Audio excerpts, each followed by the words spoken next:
नमस्कार, मैं हूं अतुल चौरसिया। आपका खर्चा आपकी चर्चा हफ्ता दर हफ्ता हम एक बार फिर से लेकर आए हैं न्यूज़ लॉन्ड्री का हिंदी पॉडकास्ट एनएल चर्चा। चर्चा में इस हफ्ते लगातार एक बार फिर से जो पूरे सबसे बड़ी खबर रही वो थी पहलगाम में हुआ आतंकवादी हमला और उसके बाद भारत पाकिस्तान के रिश्तों में पैदा हुई तल्खी। हम इस घटनाक्रम के ज़रिए जो ताज़ा डेवलपमेंट्स हैं उस पर बातचीत करेंगे, लेकिन उसके साथ 2-3 और बड़ी चीज़ें हैं इस हफ्ते जो हमारी इस बातचीत के केंद्र में रहेंगी। एक तो केंद्र सरकार ने जाति आधारित जो जनगणना है उसको करवाने का निर्णय लिया है कैबिनेट ने। अपने आप में एक बहुत बड़ा डेवलपमेंट है, क्योंकि अब तक लगातार विपक्ष जो था उस पर और ख़ासकर राहुल गांधी हर मंच से दबाव बना रहे थे नरेंद्र मोदी सरकार के ऊपर जातिगत जनगणना करवाने के लिए। तो सरकार ने अभी फैसला लिया है कि वो करवाएगी। इस पर हम विस्तार से बातचीत करेंगे, तो इसके तमाम पहलुओं को जानेंगे। इसके अलावा जो डेवलपमेंट पाकिस्तान और पहलगाम हमले के बाद हुए हैं उसके तहत हमने देखा कि बहुत सारे यूट्यूब चैनल्स को बैन किया गया है देश में, और विदेशी चैनलों को भी बहुत सारे बैन किया गया है। कई सारे जो सोशल मीडिया कमेंटेटर हैं, इन्फ्लुएंसर्स हैं, उनके ऊपर एफआईआर दर्ज की गई है। जैसे एक मिस मेदुशा के नाम से हैं, नेहा सिंह राठौर हैं, रेंटिंग गोला है। ये सारे लोग हैं जिनके खिलाफ, जिनके बयानों को आधार बनाकर एफआईआर दर्ज की गई है। और दिलचस्प बात ये है कि इसकी जो टाइमिंग है उसको उसमें हमारी चर्चा का वो दूसरा विषय है आज, वो है वर्ल्ड प्रेस फ्रीडम डे, जो कि 3 मई को है, कल। तो वर्ल्ड प्रेस फ्रीडम डे के इर्द-गिर्द जो पत्रकारों पर, पत्रकारिता के ऊपर जो सरकार का हंटर चल रहा है या सरकार का जो रवैया है उसके प्रति, उस पर भी हम बातचीत करेंगे। और वर्ल्ड प्रेस फ्रीडम डे से जुड़ा हमारा एक विशेष न्यूज़ लॉन्ड्री ऑफर है जिसके बारे में आपको बताना चाह रहा हूँ, और वो है प्रेस फ्रीडम वीक, जो कि 3 मई से लेकर अगले पूरे हफ्ते तक चलेगा। इसके तहत आप news laundry the news minute का ज्वाइंट सब्सक्रिप्शन लीजिए, और एक सब्सक्रिप्शन लेने पर आपको दूसरा सब्सक्रिप्शन फ्री है। आप अपने किसी भी दोस्त, परिवार, रिश्तेदार को दूसरा सब्सक्रिप्शन गिफ्ट कर सकते हैं। ये एक एक हफ्ते के लिए है। तो इस ऑफर का लाभ आप इस क्यूआर कोड को स्कैन करके भी उठा सकते हैं, और साथ में इस ऑफर का लिंक आपको डिस्क्रिप्शन में भी मिल जाएगा। इसके अलावा हवा का हक, जो हमारा फाइट टू ब्रीथ कैंपेन है, जो दिल्ली और पूरे उत्तर भारत की जो हवा है ख़राब, जिसमें लगातार हमने बहुत सारी स्टोरीज़ की हैं, बहुत सारे शोज़ हमारे आगे भी प्लान हैं कि कैसे हवा को बदला जाए। एक बुनियादी हक जो है वो साल दर साल पूरे उत्तर भारत में, ख़ासकर दिल्ली में बर्बाद रहती है, और जो हमारे नेता हैं, जो हमारी सरकार है, वो इसकी तरफ कोई उतनी गंभीरता से नहीं विचार करते, जबकि ये बहुत बड़ा एक संकट है। तो इस हवा को सुधारने का जो हमारा कैंपेन है फाइट टू ब्रीथ, इससे जुड़ें, इसको मदद करें। और आपके कई सारे पत्र भी मिले हैं, उनको भी शामिल करेंगे। तो हम इस चर्चा को ओपन करते हैं। सबसे पहले मैं परिचय करा दूं आपसे, जो हमारे साथ आज मेहमान जुड़े हैं स्टूडियो में, मेरे 2 साथी शार्दुल और आनंद। आप दोनों का स्वागत है। हेलो। नमस्कार। 2 हमारे साथ मेहमान जुड़ रहे हैं ऑनलाइन। हमारे साथ स्मिता शर्मा है। स्मिता को आप लगातार न्यूज़ लॉन्ड्री पर सुनते रहे हैं, चर्चा में खास तौर पर आप उनको देखते सुनते रहे हैं। स्मिता, स्वागत है। थैंक यू, नमस्ते। और इसके अलावा हमारे साथ ऑनलाइन एक और मेहमान जुड़ी हैं, वरिष्ठ पत्रकार हैं गीता शेषु, फाउंडिंग एडिटर हैं फ्री स्पीच कलेक्टिव की। तमाम अलग-अलग मीडिया मंचों पर आप इनके आर्टिकल्स, लेख पढ़ते रहे हैं। गीता शेषु भी हमारे साथ जुड़ी हैं। आपका बहुत-बहुत स्वागत है गीता। Thank you. चर्चा में आप पहली बार आ रही हैं, तो आज जी। चर्चा के जो हमारे दर्शक हैं, जो हमारे श्रोता हैं, वो भी आपकी जानकारियों से लाभ उठाएँगे। सबसे पहले इस हफ्ते की जो बड़ी सुर्खियाँ हैं, शार्दुल, आप उसको जल्दी से हमारे श्रोताओं को बताएँ, और फिर हम अपनी बातचीत की शुरुआत करेंगे। जी अतुल, तो जैसा आपने ज़िक्र किया, पहलगाम हमला और उसके बाद की गतिविधियाँ इस हफ्ते भी खबरों में छाई रहीं। हम पिछले हफ्ते जो हमला हुआ उसके बाद भारत और पाकिस्तान के बीच तनाव बना हुआ है, बढ़ता भी जा रहा है, और पाकिस्तान पिछले 8 दिनों से लगातार लाइन ऑफ कंट्रोल पर युद्ध विराम का उल्लंघन कर रहा है। इस बीच एनआईए ने इस हमले की जांच को अपने हाथों में ले लिया, और एजेंसी ने मंगलवार को हमले से बचकर आए एक परिवार के 3 लोगों से 2 घंटे तक पूछताछ की। प्रधानमंत्री मोदी ने दिल्ली में तीनों सेनाओं के अध्यक्ष अनिल चौहान, एनएसए अजीत डोभाल, रक्षा मंत्री राजनाथ सिंह, गृह मंत्री अमित शाह और विदेश मंत्री एस जयशंकर के अलावा सभी सेना अध्यक्षकों के साथ बैठक की, जिसमें सेना को अपने हिसाब से रणनीति बनाकर भारत की तरफ से जवाब देने की छूट दे दी गई। और ये बयान प्रधानमंत्री कार्यालय ने जारी किया है। कांग्रेस, राष्ट्रीय जनता दल और कम्युनिस्ट पार्टी ऑफ इंडिया ने इस हमले पर चर्चा के लिए संसद का एक विशेष सत्र बुलाने की मांग भी रखी है। इसमें शार्दुल एक चीज मैं अगर थोड़ा जोड़ दूं, आपने बताया कि जैसे सीसीएस की मीटिंग 2 बार हुई है पिछले हफ्ते प्रधानमंत्री के आवास पर, जी। बहुत सारे सेना अध्यक्ष और तमाम नेता कैबिनेट मिनिस्टर मिले हैं। एक और डेवलपमेंट था, मोहन भागवत जो कि संघ प्रमुख थे, वो भी प्रधानमंत्री आवास पर प्रधानमंत्री से मिलने पहुंचे। तो मेरे अपनी जानकारी में, स्मिता ने भी पॉलिटिकल रिपोर्टिंग लगातार की है, और मुझे ध्यान नहीं आता कि कभी संघ प्रमुख प्रधानमंत्री आवास पर गए हों। अ, अ, इसको इसको किस तरह से पढ़ा जाए? कि मतलब मैं इसको जिस तरह से देख पा रहा हूँ कि 2 चीज़ें हुई हैं। एक तो जो घर्षण था, जो फ्रिक्शन लगातार जिसकी बात आ रही थी आरएसएस और बीजेपी के बीच में चल रहा है, पहले नरेंद्र मोदी नागपुर हेडक्वार्टर गए, उसके बाद अब संघ प्रमुख का प्रधानमंत्री के घर पर जाना। तो एक तरह से एक मैसेजिंग ये भी है कि दोनों के बीच के जो दोनों संगठनों, दोनों नेताओं के बीच का जो फ्रिक्शन है या जो उठापटक थी, वो अब ठीक आ गई है। वो एक सम पे आ गए हैं और आपस में किसी तरह का कटुता या टकराव नहीं रहा है, ये संदेश भी देना है।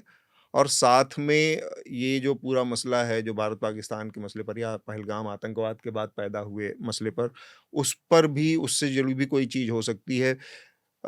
संघ प्रमुख का पहली मेरे ख्याल से, या इससे पहले कोई और उदाहरण है जब 7 आरसीआर, मेरे ख्याल से 7 मतलब लोक कल्याण मार्ग पे कभी कोई संघ प्रमुख गया हो प्रधानमंत्री किसी के घर पे? मुझे तो नहीं याद कि कोई भी सरसंघ चालक प्रधानमंत्री आवास पर प्रधानमंत्री से मिलने गए हों। प्रधानमंत्री से तो मिले हैं, लेकिन प्रधानमंत्री आवास पर जाकर तो वही। नहीं मिले। आनंद? नहीं, ये महत्वपूर्ण नहीं है मेरे ख्याल से कि मिले हैं, लेकिन लोग ये जानते हैं कि वो मिले हैं। तो मतलब इस तरह की जो भेंट है उसको जो है पब्लिक ग्लेयर से अलग भी रखा जा सकता है। और इस तरह का भेंट, उन लोगों के पास ऐसी व्यवस्थाएं हैं जो इस तरह के भेंट को गोपनीय भी रख सकते हैं, लेकिन इसको पब्लिक डोमेन में रखना कि कुछ मैसेजिंग देने की ऐसी कोशिश है। मुलाकात है, तो एक है कि संबंधों की सामान्यीकरण का एक संकेत है, और दूसरा ये है कि एक संवाद चल रहा है, एक संवाद की निरंतरता बनी हुई है कि टॉप पे ही ये- लीडरशिप आपस में हाँ। मिल बैठ रहे हैं। हाँ, तो ये जो मैसेजिंग है और पब्लिक डोमेन में शेयर करना, ये ज़्यादा शायद महत्वपूर्ण बातें रेखांकित करता है। स्मिता? मुझे याद नहीं आ रहा है कि जहां तक आपने प्रोटोकॉल का सवाल पूछा कि संघ प्रमुख जो है वो प्रधानमंत्री कार्यालय में आए हों मुलाकात के लिए। मैं कहता प्रधानमंत्री कार्यालय में नहीं, प्रधानमंत्री आवास में मिलने गए। हाँ, प्रधानमंत्री जो ऑफिशियल आवास है, जिसे हम पहले रेस कोर्स रोड कहते थे, अभी आप एलकेएम कहते हैं उसे हम, वो तो मुझे याद नहीं आ रहा है, क्योंकि आई थिंक एक अरसा हो गया है ऐसा हुए। लेकिन देखिए, इसकी जो मैसेजिंग है उसकी 2 फ्रंट पर थी, क्योंकि एक, जहां तक फ्रिक्शन का सवाल है, मुझे लगता है वो फ्रिक्शन अभी काफी हद तक जो है इट्स टेकन केयर ऑफ। खत्म और हो गई। पिछले हाँ। चुनावों के नतीजे भी आए हैं। लोकसभा चुनावों के बाद बीजेपी ने भी सबक ली। महाराष्ट्र के चुनावों को हमने देखा, हरियाणा के चुनावों को देखा। दिल्ली एक भी। जो मुद्दा, पोटेंशियल मुद्दा अभी भी बना हुआ है, वो है कि अगला बीजेपी प्रमुख कौन बनेगा। और जेपी नड्डा हाँ। का जो टर्म है वो जून के एंड में खत्म हो रहा है। उन्हें नरेंद्र मोदी के नॉमिनी के तौर पर देखा जाता है। लेकिन इसकी जो मैसेजिंग है, एक तो इंटरनल पॉलिटिक्स के रूप में भी है। देखिए, रीड तो इसको सबने गलत किया। सबको लगा कि शायद पहलगाम पर ही जाकर बातचीत हो रही है, उसके बाद अनाउंसमेंट जो है वो तो कास्ट सेंसस से संबंधित हो गया। लेकिन एक एक निश्चित रूप से जो ऑप्टिक्स है इस वक्त की, जो विपक्ष भी कह रहा है कि हम प्रधानमंत्री के साथ खड़े हैं, जहां तक क्रॉस बॉर्डर टेररिज्म का सवाल है, आप जो जवाब देना चाहे, आप वो मुंह तोड़ जवाब देना चाहें, हम पूरी तरह से समर्थन करेंगे। तो एक उसकी जो ऑप्टिक्स है उसमें भी मुझे लगता है कि ये उसमें प्ले आउट करता है कि आरएसएस, भले ही हमारी जो भी इस वक्त अंदरूनी हमारी कुछ इक्वेशंस चल रही हो, डिफरेंसेस चल रहे हो, नहीं चल रहे हो, क्योंकि ये माहौल इस वक्त आतंकवाद से जुड़ा हुआ है, देश की संप्रभुता का सवाल है, तो उसमें ये दिखाना कि भाई हम प्रधानमंत्री के साथ हैं, we have thrown our weight behind him, वो ऑप्टिक्स भी जाता है जरूर। गीता, आप कैसे रीड करती हैं इसको? पहले से ही लोग सोचते हैं कि इन दोनों में बहुत ही विवाद है, लेकिन समझौता हो ही जाता है उन दोनों का, प्रधानमंत्री का या जो आरएसएस के जो प्रमुख है। और हम लोगों को अक्सर लगता है कि ये पॉलिटिक्स हम लोग बहुत रीड करते हैं, सोचते हैं कि इसमें कुछ अलग सा ये है, लेकिन अंत में उन दोनों का एक मकसद जो है एक ही है, वो आते ही है साथ में कभी भी। राइट। तो शार्दुल मैं आगे ज़रूर कीजिए। कहूँगा इस पे, क्योंकि देखिए, एक तो मुझे लगता है इन दोनों के बीच के जो सो कॉल्ड फ्रिक्शन है उसको बहुत बड़ा चढ़ा के बोला गया, वो कुछ इतना ज़्यादा नहीं। अगर आप संघ को और भाजपा को अंदरूनी काम कैसे करते हैं ऑर्गेनाइजेशंस, तो उतना फ्रिक्शन नहीं है। दूसरा, आपको ध्यान रखना चाहिए कि नेतृत्व परिवर्तन का समय है। संघ कभी भी नहीं चाहता कि बहुत बूढ़ा हो जाए नेतृत्व। तो सरसंघ चालक और प्रधानमंत्री एक तो साथ बढ़े हुए, और मैंने पहले भी बताया था, फिर भी बता दूं, जब सरसंघ चालक जो हैं मोहन भागवत, उनके पिताजी जब प्रचारक थे तो मोदी शाखा जाने शुरू हुए थे, तो ये दोनों बचपन से एक दूसरे को जानते हैं। और नेतृत्व परिवर्तन दोनों जगह होना है, दोनों की अब आयु काफी ज्यादा हो रही है, तो उससे भी जुड़ा हुआ हो सकता है। और दूसरा, जो भी पॉलिटिकल एस्टेब्लिशमेंट होता है उसका कार्डर का रिप्रेजेंटेटिव भी तो सरसंघ चालक ही है। ठीक है। तो ये पिछले एपिसोड में मैंने कहा था अतुल कि ये दोनों आपस में जो है ना थोड़ा गुड कॉप बैड कॉप भी खेलते रहते हैं। हाँ। तो उससे भी लोगों को लगता है कि फ्रिक्शन है, लेकिन वो जाकर मणिपुर में कहेंगे कि कुछ नहीं हो रहा है और उधर जो है चुप्पी बनाए रखेंगे सरकार। तो वो आपस की एक स्ट्रैटेजी भी है, एक ambiguity is always a good strategy. बाकी तो सुर्खियां अगली सुर्खी भी जैसा आपने जिक्र किया था मीडिया से जुड़ी है। 4 PM नाम के यूट्यूब चैनल पर सरकारी आदेश के बाद प्रतिबंध लगा दिया गया, और इस प्रतिबंध की वजह राष्ट्रीय सुरक्षा और सार्वजनिक शांति बताई जा रही है। और चैनल के संपादक संजय शर्मा का कहना था कि यह प्रतिबंध राष्ट्रीय सुरक्षा के नाम पर जनतंत्र में मुखर आवाज़ों को दबाने के लिए लगाया जा रहा है, ये उनका कोट है।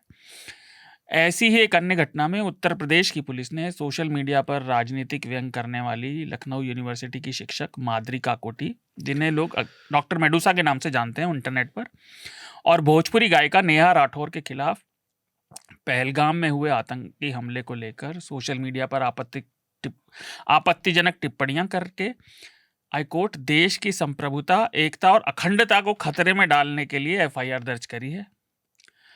और इसी से मिलती जुलती भी अगली हेडलाइन है। प्यू रिसर्च सेंटर के पत्रकारिता में स्वतंत्रता को लेकर किए गए एक सर्वे में पता चला कि भारत उन चुने हुए देशों में से एक है जहां लगातार प्रेस फ्रीडम इंडेक्स में नीचे गिरने के बावजूद भी एक बड़े अनुपात में लोगों को लगता है कि मीडिया सत्ता के दखल से पूरी तरह मुक्त है, मीडिया आज़ाद है। करीब करीब 80% भारतीयों को लगता है कि मीडिया या तो पूरी तरह से या कुछ हद तक आज़ाद है। ये सर्वे का जो आंकड़ा है, जिन 35 देशों का रिसर्च सेंटर ने सर्वे किया उसमें भारत चौथे नंबर पर रहा, जबकि प्रेस फ्रीडम इंडेक्स में 2024 में भारत 180 देशों में से 159वें नंबर पर रहा था। और ये रैंकिंग में हम बार बार हर साल जिक्र करते हैं, नीचे गिरता जा रहा है भारत। हालांकि अब इस पर बहुत सीरियस सवाल है खड़े हुए हैं इस उसके, क्योंकि मुझे जहाँ तक याद है इस बार की जो रैंकिंग थी, जिसमें आप कितना भारत की रैंकिंग क्या बताया आपने? 159, और इससे बेहतर स्थिति अफगानिस्तान और इसकी बताई गई है, जो कि किसी लिहाज से मतलब समझ से परे है कि इनकी क्या मेथोडोलॉजी है, किस तरह से ये रैंकिंग बनाते हैं, उसके पर कई तरह के बहुत वाजिब सवाल हैं। हाँ। बुधवार को दिल्ली सरकार की एंटी करप्शन ब्रांच ने आम आदमी पार्टी के नेता मनीष सिसोदिया और सत्येंद्र जैन पर क्लासरूम्स, कक्षाओं के निर्माण में 2000 करोड़ रुपए के घोटाले का आरोप लगाते हुए FIR दर्ज कर ली है। तो आम आदमी पार्टी और मनीष सिसोदिया की मुसीबतें खत्म नहीं हो रही। पिछले हफ्ते हुए आतंकी हमले के बाद ये जो जितनी गतिविधियां चल रही हैं, जिसका मैंने जिक्र किया था पहले, उस सब के बीच देश में कई जगहों पर मुसलमानों के खिलाफ हिंसा और डराने धमकाने के मामले सामने आए। इसमें मसूरी में 16 गरम शॉल बेचने वाले कश्मीरी लोगों को भगा देना, उसमें से 2 के साथ मारपीट भी हुई थी। कर्नाटक में एक आदमी के क्रिकेट मैच के दौरान पाकिस्तान के पक्ष में नारा लगाने पर भीड़ ने उसे घेर कर मार दिया। अलीगढ़ में एक 15 साल के मुसलमान छात्र पर कथित तौर पर हमला हुआ और उसे पाकिस्तान के झंडे पर पेशाब करने के लिए मजबूर किया गया। और नागपुर के कमटी इलाके में जम्मू कश्मीर से आए एक फार्मेसी के छात्र पर कुछ लोगों ने हमला किया। और ऐसी बहुत सारी घटनाएं हैं। पश्चिम बंगाल में 3 हिंदू लड़के गिरफ्तार हुए जो पाकिस्तान के पोस्टर लगा रहे थे, और फिर उन्होंने माना कि वो सांप्रदायिक भावनाएं भड़काना चाह रहे थे समाज में। हिंदू लड़के थे जिन्होंने हाँ। पाकिस्तान मुर्दाबाद, जिंदाबाद, हिंदुस्तान मुर्दाबाद के नारे लिखे। हाँ, तो बाद ऐसी में ये बहुत पुलिस ने अनेकों इसको घटनाएं खोला। हैं। आगरा में पिछले हफ्ते हुआ था कि वो बदला लेने के नाम पे हिंदू रक्षा सेना में एक जाके मुसलमान लड़के को दुकान चलाते हुए गोली मार दी थी। वो मामला और भी संदिग्ध है। उस मामले में बेसिकली उस लड़के से इन लोगों ने बिरयानी खाने के लिए मांगी थी और उसको लेकर कुछ विवाद हुआ था और बाद में उसको गोली मारी गई। और बाद में खुला जब पुलिस की इन्वेस्टिगेशन में, तो पुलिस की इन्वेस्टिगेशन में अपने को बचाने के लिए इन लोगों ने फिर गौरक्षा का वो अपने वीडियो बनाकर डाला कि हम गौरक्षक हैं और हमने गौरक्षा के लिए इसकी जान ली है। अगली सुर्खी केंद्र सरकार से जुड़ी है। बुधवार को केंद्रीय मंत्री अश्विनी वैष्णव ने ये बयान दिया कि केंद्र सरकार की राजनीतिक मामलों की कैबिनेट कमेटी ने आगामी होने वाली जनगणना में जातिगत जनगणना करने की मंजूरी दे दी है। विपक्ष के दल काफी समय से इसकी मांग कर रहे थे। हालांकि सरकार ने अभी ये नहीं बताया कि वो आगामी जनगणना कब करवाएगी। जो तय समय है 2031 में ही या उससे पहले, क्योंकि 2021 में वो नहीं हुई थी जो हर 10 साल पर आजादी से पहले से होती आ रही थी। आखिरी सुर्खी सुप्रीम कोर्ट से है। उच्चतम न्यायालय में जस्टिस जी पारदीवाला और जस्टिस आर महादेवन की बेंच ने 2 लोगों की जनहित याचिका के संबंध में निर्णय दिया कि डिजिटल एक्सेस, यानी किसी नागरिक का डिजिटल संरचना तक पहुंच होना, यह एक मौलिक अधिकार है और यह प्रशासन की जिम्मेदारी है कि वे डिजिटल एक्सेस को सुलभ बनाकर हर नागरिक के लिए उपलब्ध कराए। तो इसे एक लैंडमार्क जजमेंट माना जा रहा है। और ताज़ा एक बस छोटी सी सूचना है, दिल्ली और इसके आसपास के इलाकों में आज बहुत तेज़ आंधी, तूफान और बारिश हुई है, जिसमें अब तक करीब 4 लोगों के मौत होने की खबर है और कई इलाकों में भारी बारिश की वजह से पानी जमा हो गया है। बहुत सारे पेड़ गिर गए हैं, कई जगह पे कुछ चीज़ें ढह गई हैं। तो बाकी डिटेल्स अभी आ रही हैं, क्योंकि आज सुबह की ही बात है ये। हम जब रिकॉर्ड कर रहे हैं इस पॉडकास्ट को 12 बजे, तब तक बहुत सारी जानकारी सामने आई नहीं है। और ये 4 लोग भी, एक माँ और उनके 3 बच्चे पेड़ के नीचे दबकर मर गए। तो हम अपनी बातचीत की शुरुआत करते हैं। जैसा कि हमने बताया, वर्ल्ड प्रेस फ्रीडम डे 3 मई को है और इससे जुड़ा हमारा जो ऑफ़र है उसके बारे में भी हमने बताया, लेकिन भारत के नज़रिए से थोड़ा सा हम इस विषय को और विस्तार से समझने की कोशिश करेंगे। दुनिया के आंकड़ों को अगर हम, और मेरे ख्याल से गीता इस पर और ज़्यादा बाद में रोशनी डालेंगी, 2015 से 20 तक का जो आंकड़ा है पूरी दुनिया के हिसाब से पत्रकारों के लिए स्थितियाँ कोई बहुत ज़्यादा मुफीद नहीं है। कुछ ख़ास देशों में ज़्यादा ख़राब हैं। 15 से 24 के बीच में कुल करीब पूरे दुनिया में 757 के करीब पत्रकारों की मौत हुई है अपना काम करते हुए, और इनमें से करीब 139 पत्रकार मारे गए हैं गज़ा के आसपास के इलाके में, फ़लस्तीन इज़राइल का, जहां पर चल रहा है कॉन्फ्लिक्ट लंबे समय से। और इसमें भी 139 में 135 की मौत अक्टूबर 2023 में जो कॉन्फ्लिक्ट शुरू हुआ हमास और इज़राइल के बीच, उसके बाद से अब तक 135 लोगों की मौत हुई, जो कि बहुत ही चिंताजनक आंकड़ा है। और ओवरऑल आंकड़ों के हिसाब से देखें तो 2022 में जो टोटल कुल पत्रकारों की मौत हुई थी उसमें 40% के आसपास मैक्सिको और यूक्रेन में मिलाकर मौत हुई थी पत्रकारों की। और मैक्सिको खासकर पत्रकारिता के लिए सबसे दुरूह जगहों पे, खतरनाक जगहों पे में से एक माना जाता है। यहाँ पर कुल जो पत्रकार मारे गए थे उसका 20% लोगों की हत्या यहाँ पर हुई थी। CPJ के आंकड़ों के मुताबिक जो भारत की स्थिति है 2015 से 2024 के बीच, यहाँ पर 31 पत्रकारों की मौत हुई है। और दुनिया में भर में पत्रकारिता के लिहाज से, उसके फ्रीडम और सुरक्षा के लिहाज से देखा जाए तो भारत 7वें नंबर पर है, जहाँ पर सबसे ज़्यादा पत्रकारों के ऊपर हमला होता है। और हम इस साल की बात करें तो हमारे सामने मुकेश चंद्राकर छत्तीसगढ़ में जो पत्रकार थे, स्वतंत्र पत्रकार थे, यूट्यूबर थे, उनकी मौत की घटना सामने आई। किस तरह से उनको सड़क के ठेके में धांधली उजागर करने के कारण अपनी जान गंवानी पड़ी, इससे जुड़ी तमाम खबरें हमारे सामने हैं। और ये तो एक हिस्सा है जिसमें पत्रकारों की मौत हुई। इसके अलावा एक बहुत बड़ा हिस्सा भारत में है जो सरकारी तंत्र का इस्तेमाल करके पत्रकारों की आवाज़ को दबाने का, FIR करने का, और सरकार का जो अपना पूरा तंत्र है उसके ज़रिए जो शारीरिक हिंसा है, सेंसरशिप है, कानून जो बनाकर पत्रकारों का उत्पीड़न है, गिरफ्तारी जैसी चीज़ें हैं और कुछ पत्रकारों पर यूएपीए तक जैसी चीज़ें लगाई गई हैं। तो ये जो पूरा सरकारी तंत्र का बेजा इस्तेमाल है, ये और बड़े पैमाने पर इस देश में पत्रकारिता के पूरे माहौल को थोड़ा कठिन और चुनौतीपूर्ण बनाता है। तो इस पर ही हम बातचीत करेंगे और ख़ासकर जब हम आज बात कर रहे हैं तब हम बात कर रहे हैं कि किस तरह से भारत सरकार ने कुछ भारत के यूट्यूबर्स के यूट्यूब चैनल्स को भी बैन किया है भारत पाकिस्तान के कॉन्फ्लिक्ट के मद्देनज़र, जिसमें 4 पीएम का जिक्र शार्दुल ने किया। इन्फ्लुएंसर्स हैं जो सोशल मीडिया के, उनका भी, और सोशल मीडिया कमेंटेटर हैं डॉक्टर मेडुसा है या इन लोगों को नेहा सिंह राठौर, इन लोगों के ऊपर एफआईआर दर्ज हो रही है। तो ये सारी चीज़ें हैं। इस माहौल में सबसे पहला कमेंट मैं गीता आपसे लेना चाहूँगा। वर्ल्ड प्रेस फ्रीडम जो डे है, इस मौके पर भारत की जो स्थिति है उस पर आप क्या कहेंगी? ओके अतुल, पहले तो मैं न्यूज़ लॉन्ड्री को शुक्रिया करना चाहती हूँ, क्योंकि न्यूज़ लॉन्ड्री लगातार ये विषय पर बहुत ही फोकस करते रहे हैं और एक बहुत बड़े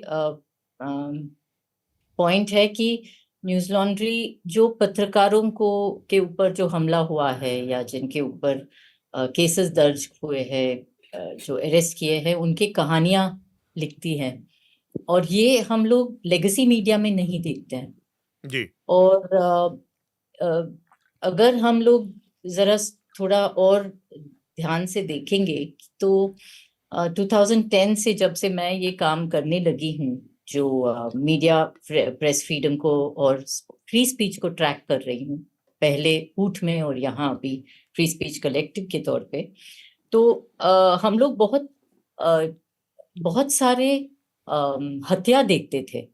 जी। बहुत सारे पत्रकारों को मारा जाता था और छोटे छोटे शहरों में, छोटे छोटे इलाकों में पत्रकार जो काम कर रहे हैं, जो बड़े न्यूज़पेपर से जुड़े हुए पत्रकारों को, जब वो करप्शन का या जो भी ऐसे इरेगुलरिटीज या इलीगल काम के बारे में जब कॉन्ट्रैक्टर्स या ऐसा कुछ करते थे, तो उनके खिलाफ तुरंत ये लोग जिनके खिलाफ वो लोग लिखते थे, मारा जाता था। और जब हम लोग ये जांच करने लगे हैं, when we were doing this research, तो इम्प्यूनिटी बहुत बड़ा विषय था। जी। क्योंकि किसी भी बहुत ही कम पत्रकारों को के जो मौत या अटैक्स या इसमें कभी हमला या कुछ भी हुआ है तो जस्टिस मिलता है। जी। खाली 3 केसेस में हुए हैं अभी तक, 2010 से जब से मैं ये काम करने लगी थी। और आपको ये एक बहुत बड़ा ये जो केस है रामचंद्र छत्रपति का, हाँ, जहाँ हरियाणा ये में 1.5 सौदा का जो राम रहीम, उनको हर वक्त उनको फरलॉग में हैं। अभी भी जब हम लोग प्रेस फ्रीडम की बात कर रहे हैं तो वो बिल्कुल। फरलॉग में हैं। जी, जी। तो उनको पेरोल मिलता रहता है। जब भी कहीं कुछ एक बड़ा इलेक्शन आने लगे हैं तो फिर उनको पेरोल मिल जाता है जी, और जी। वो बाहर निकल जाते हैं। और जब उनको एक बहुत गंभीर आरोप के ऊपर वो कन्विक्ट हुए हैं, लाइफ इम्प्रिजनमेंट है उनका, रेप और मर्डर की केस में, फिर भी उनको मिलता रहता है।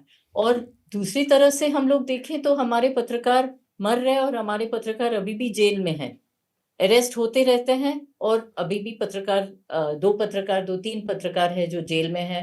पहले साल एटलीस्ट 4-5 पत्रकारों को बहुत सालों के बाद उनको बेल मिला। तो ये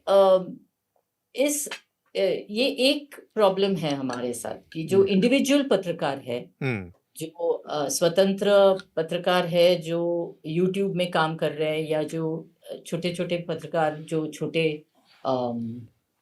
सोशल मीडिया प्लेटफॉर्म्स में उनका काम होता है, उन लोगों को टारगेट किया जाता है।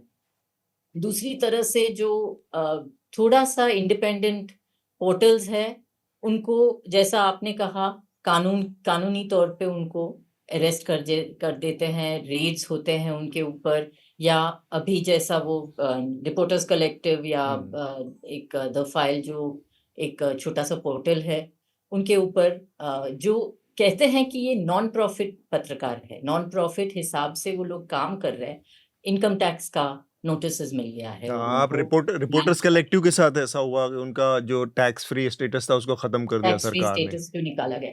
और सबसे ज्यादा आप देखेंगे तो फिर उनका जो रैशनल है कि ये लोग जर्नलिज्म पब्लिक इंटरेस्ट में नहीं कर रहे, और ये सबसे मुझे लगता है ये सबसे खतरनाक राइट। स्थिति है हम लोगों को के लिए, क्योंकि जो लेजिटिमेट जर्नलिज्म है, जो सही में पत्रकारिता कर रहे हैं, उनको बाजू में रह जा रहा है, और उनको जो उनका जो इम्पोर्टेंस है वो निकाल जा रहा है। और एक तरफ से तो सरकार इग्नोर करते हैं, क्योंकि अभी हम सब तो हंसते हैं कि हमारे जो प्रधानमंत्री है एक भी प्रेस कॉन्फ्रेंस नहीं लिया है इतने सालों में, वो तो हम लोग अभी एक जोक बन गया है ये बात। लेकिन दूसरी तरह से यूपी सरकार को देखेंगे तो फिर पिछले साल यूपी सरकार ने कहा कि सोशल मीडिया इन्फ्लुएंसर्स जो पॉजिटिव काम कर रहे हैं उनको हम इंसेंटिव देंगे, उनको पैसा देंगे। और वही यूपी सरकार अभी जो सोशल मीडिया इन्फ्लुएंसर्स जो कहते हैं, या पॉलिटिकल कमेंटेटर्स कहते हैं, या सैटिरिस्ट बोलते हैं उनको, बहुत ही बड़े और बहुत ही जरूरी सवाल उठाए हैं, उनको अभी सेडिशन के केसेस में डाला गया है, नेहा सिंह राठौर, और ये यूपी सरकार की के साथ हो रहा है ये। राइट। तो हमारे जो और भी देखेंगे तो मैं बहुत कुछ कह सकती हूँ, लेकिन लेगेसी मीडिया जो है हमारे जो सबसे बड़े मीडिया है, एक तरह से सेल्फ सेंसरशिप की ओर बहुत ही बड़े पैमाने पे गया है। और जब मैं ये ट्रैक करती रही पिछले सालों से, तो सेल्फ सेंसरशिप के जो आंकड़े थे बहुत ही कम थे, और बहुत कम लोग बाहर निकलते थे कहने के लिए कि सेल्फ सेंसरशिप की वजह से उनको बाहर निकलना पड़ा, या दबाव की वजह से उनको बाहर आना पड़ा, या दबाव था उनके ऊपर।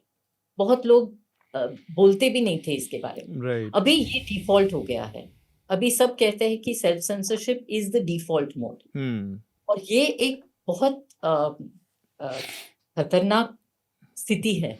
ठीक बात। और लेगेसी मीडिया के जो आपको पता ही है कि विज्ञापन के ऊपर वो कितना चलता है, और सरकारी विज्ञापन के ऊपर इतना निर्भर है कि वो लोग कुछ कर ही नहीं सकते, उनका बिजनेस चलाना ही पड़ता है। तो ये न्यूज़ लॉन्ड्री का एक तरह से पिच भी कर दिया गीता ने कि विज्ञापन मत लीजिए और सब्सक्राइब कीजिए मीडिया को, न्यूज़ में खुद इन्वेस्ट कीजिए ताकि पब्लिक इंटरेस्ट जर्नलिज्म जिंदा रहे देश में। एक चीज़ और इसका एक पहलू है, मैं स्मिता, शार्दुल और आनंद आप लोगों पर पास आऊँगा उसमें, कि मीडिया अब बहुत बदल गया है। लेगेसी मीडिया जिसका जिक्र गीता कर रही हैं, उसका एक बहुत बड़ा हिस्सा है जो सरकार के साथ पूरी तरह से उसका एक तरह का कोलूजन हो गया है, एक तरह से उसकी साठगांठ हो गई है। वो बहुत ज़्यादा अनकंफर्टेबल सवाल नहीं सरकार से पूछता, और हम देखते हैं कई बार बहुत बेशर्मी की हद तक, कई बार क्या हर रोज़ हम बहुत बेशर्मी की हद तक देखते हैं, वो विपक्ष से सवाल पूछेगा। मैंने एक दिन एक शो का अर्नब गोस्वामी के कंपाइल किया कि वो सवाल किससे पूछ रहे हैं, जो सबसे ज़्यादा वायरल शो हुआ पहलगाम हमले के बाद। तो मैं केवल अपने दर्शकों को जानकारी के लिए बता दूं कि एक पर्टिकुलर शो में उन्होंने कितने लोगों से सवाल पूछा। उन्होंने सवाल पूछा उमर अब्दुल्ला से, जिनके पास पुलिस नहीं है, एलजी और सेंट्रल गवर्नमेंट के हाथ में सिक्योरिटी है कश्मीर की, उनसे पूछा।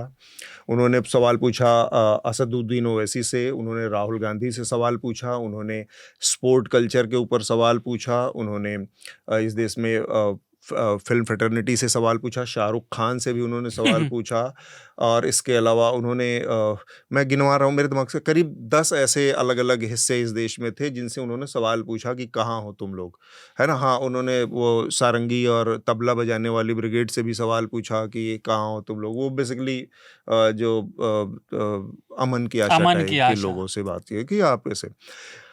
लेकिन अर्नब गोस्वामी ने एक बार भी उस आदमी की जुबान से नरेंद्र मोदी, गृह मंत्री अमित शाह का नाम नहीं निकला कि भाई ये जो रिस्पॉन्सिबिलिटी है ये कहाँ पर जाकर फिक्स होगी, और आप कहाँ थे जब पुलवामा से लेकर पहलगाम तक आप पहुँच गए। आपको ये हालत है इस देश में लेगेसी मीडिया की, एक मेन स्ट्रीम मीडिया की। अब मीडिया जो दूसरा हिस्सा है जो थोड़ा अनकंफर्टेबल सवाल पूछ रहा है, वो बहुत आप कहें यूट्यूबर्स हैं या डिजिटल मीडिया प्लेटफॉर्म है कुछ, वो बहुत अपने कई नज़रिए से बहुत इंडिविजुअलिस्टिक हैं, इक्का दुक्का सिंगल हैंड कोई अपना यूट्यूब चैनल चला रहा है या छोटा सा वेबसाइट कोई चला रहा है। रिपोर्टर्स कलेक्टिव आप देख लें, 7-8 लोगों की टीम है जो बड़ी बड़ी रिपोर्ट्स निकाल रही है। और तो इनके ऊपर शेल्टर नहीं है, इनके ऊपर किसी तरह का सुरक्षा नहीं है, इनको किसी तरह की प्रोटेक्शन नहीं है। स्टेट अगर आपके पीछे पड़ जाए तो आप कैसे।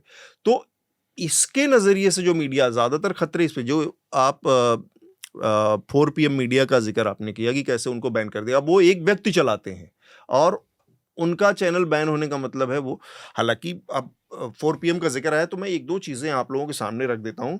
4 PM की पत्रकारिता से पूरी तरह से ना तो सहमत हुआ जा सकता, खासकर उनके जो थंबनेल और बाकी चीजें कंटेंट पर अब बात में जाएं। लेकिन मुझे जैसे अब आप ये देखिए, मैं थंबनेल का कंपाइलेशन मेरे पास है 4 PM मीडिया के। कश्मीर पर इतना बड़ा झूठ पकड़े गए, शाह देंगे इस्तीफा, एक बड़ा खुलासा। ये करीब एक हफ्ते पुरानी खबर है उनकी जो लगाई थी उन्होंने। अचानक मोदी ने बुलाई high level meeting, Ajit Doval का इस्तीफा, मचा हड़कंप, शाह को बचाने के लिए डोभाल की बलि, राहुल की गिरफ्तारी के आदेश जारी, राहुल के साथ खड़ा हुआ कोर्ट, ये नहीं चलेगा।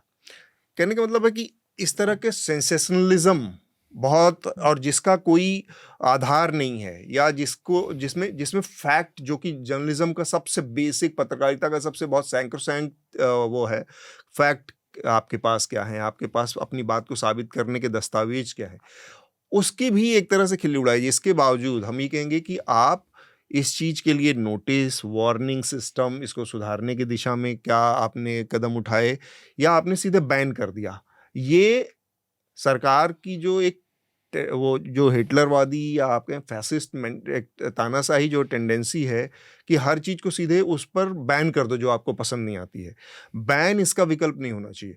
एक तो ये सवाल है कि जो मीडिया बहुत छोटा हो गया है, जो अपने को सरकार के हमले से बचा नहीं सकता। आप India today, times of India या बड़े जो इंडियन एक्सप्रेस, बड़े संस्थानों के ऊपर उस तरह से अटैक नहीं कर सकते उनके एडिटोरियल पर, लेकिन आप छोटे संस्थानों के, छोटे लोगों के, या एक व्यक्ति विशेष के यूट्यूब चैनल या उसकी वेबसाइट को 2 मिनट में धड़ल्ले से बैन कर देते हैं। तो इनके नजरिए से वर्ल्ड प्रेस फ्रीडम डे पर आज हमें बात करनी है कि इनके ऊपर जो बहुत वाजिब खतरा है। गीता सबसे पहले, फिर स्मिता, आनंद और शार्दुल की बात। मैं बहुत संक्षेप में कहती हूँ कि ये सबसे ज्यादा प्रॉब्लम क्यों हो रहा है कि हमारे जो सरकार है, सरकार की तौर से ये जो लेजिटिमेसी है सवाल पूछने का, वो निकाल रहे हैं, वो खत्म कर रहे हैं। राइट। और मैं 3 उदाहरण देती हूँ। एक असम में हिमंत बिश्व शर्मा ने जब ये दिलशाद हुसैन को अरेस्ट हुआ था, हाँ, दिलावर हुसैन को अरेस्ट किया था, दिलावर हुसैन मजूमदार को जब अरेस्ट किया था, तो हिमंत बिश्व शर्मा ने कहा ये पत्रकार नहीं है।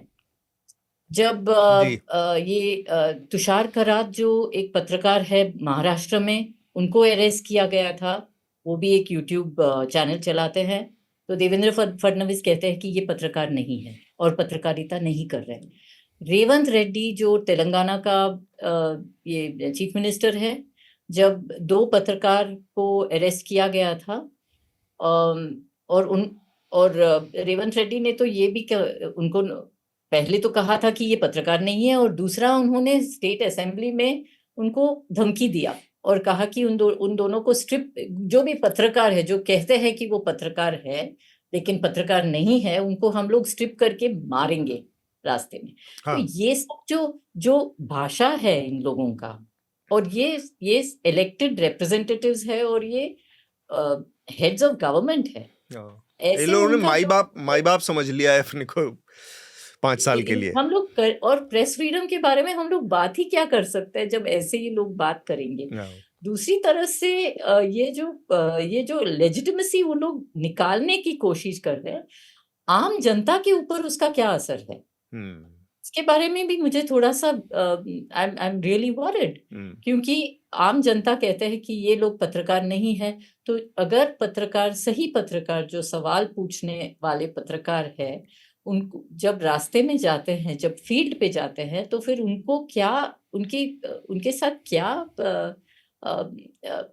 कैसे उन लोगों का वो रिस्पॉन्स होता है, कैसे बात करते हैं। एक तो या तो उनको बेवकूफ जैसे सोचते हैं और ये कर देते हैं, they just don't even take them seriously, या उनके ऊपर हमला होता है। तो सवाल पूछना ही एक प्रॉब्लम हो गया है।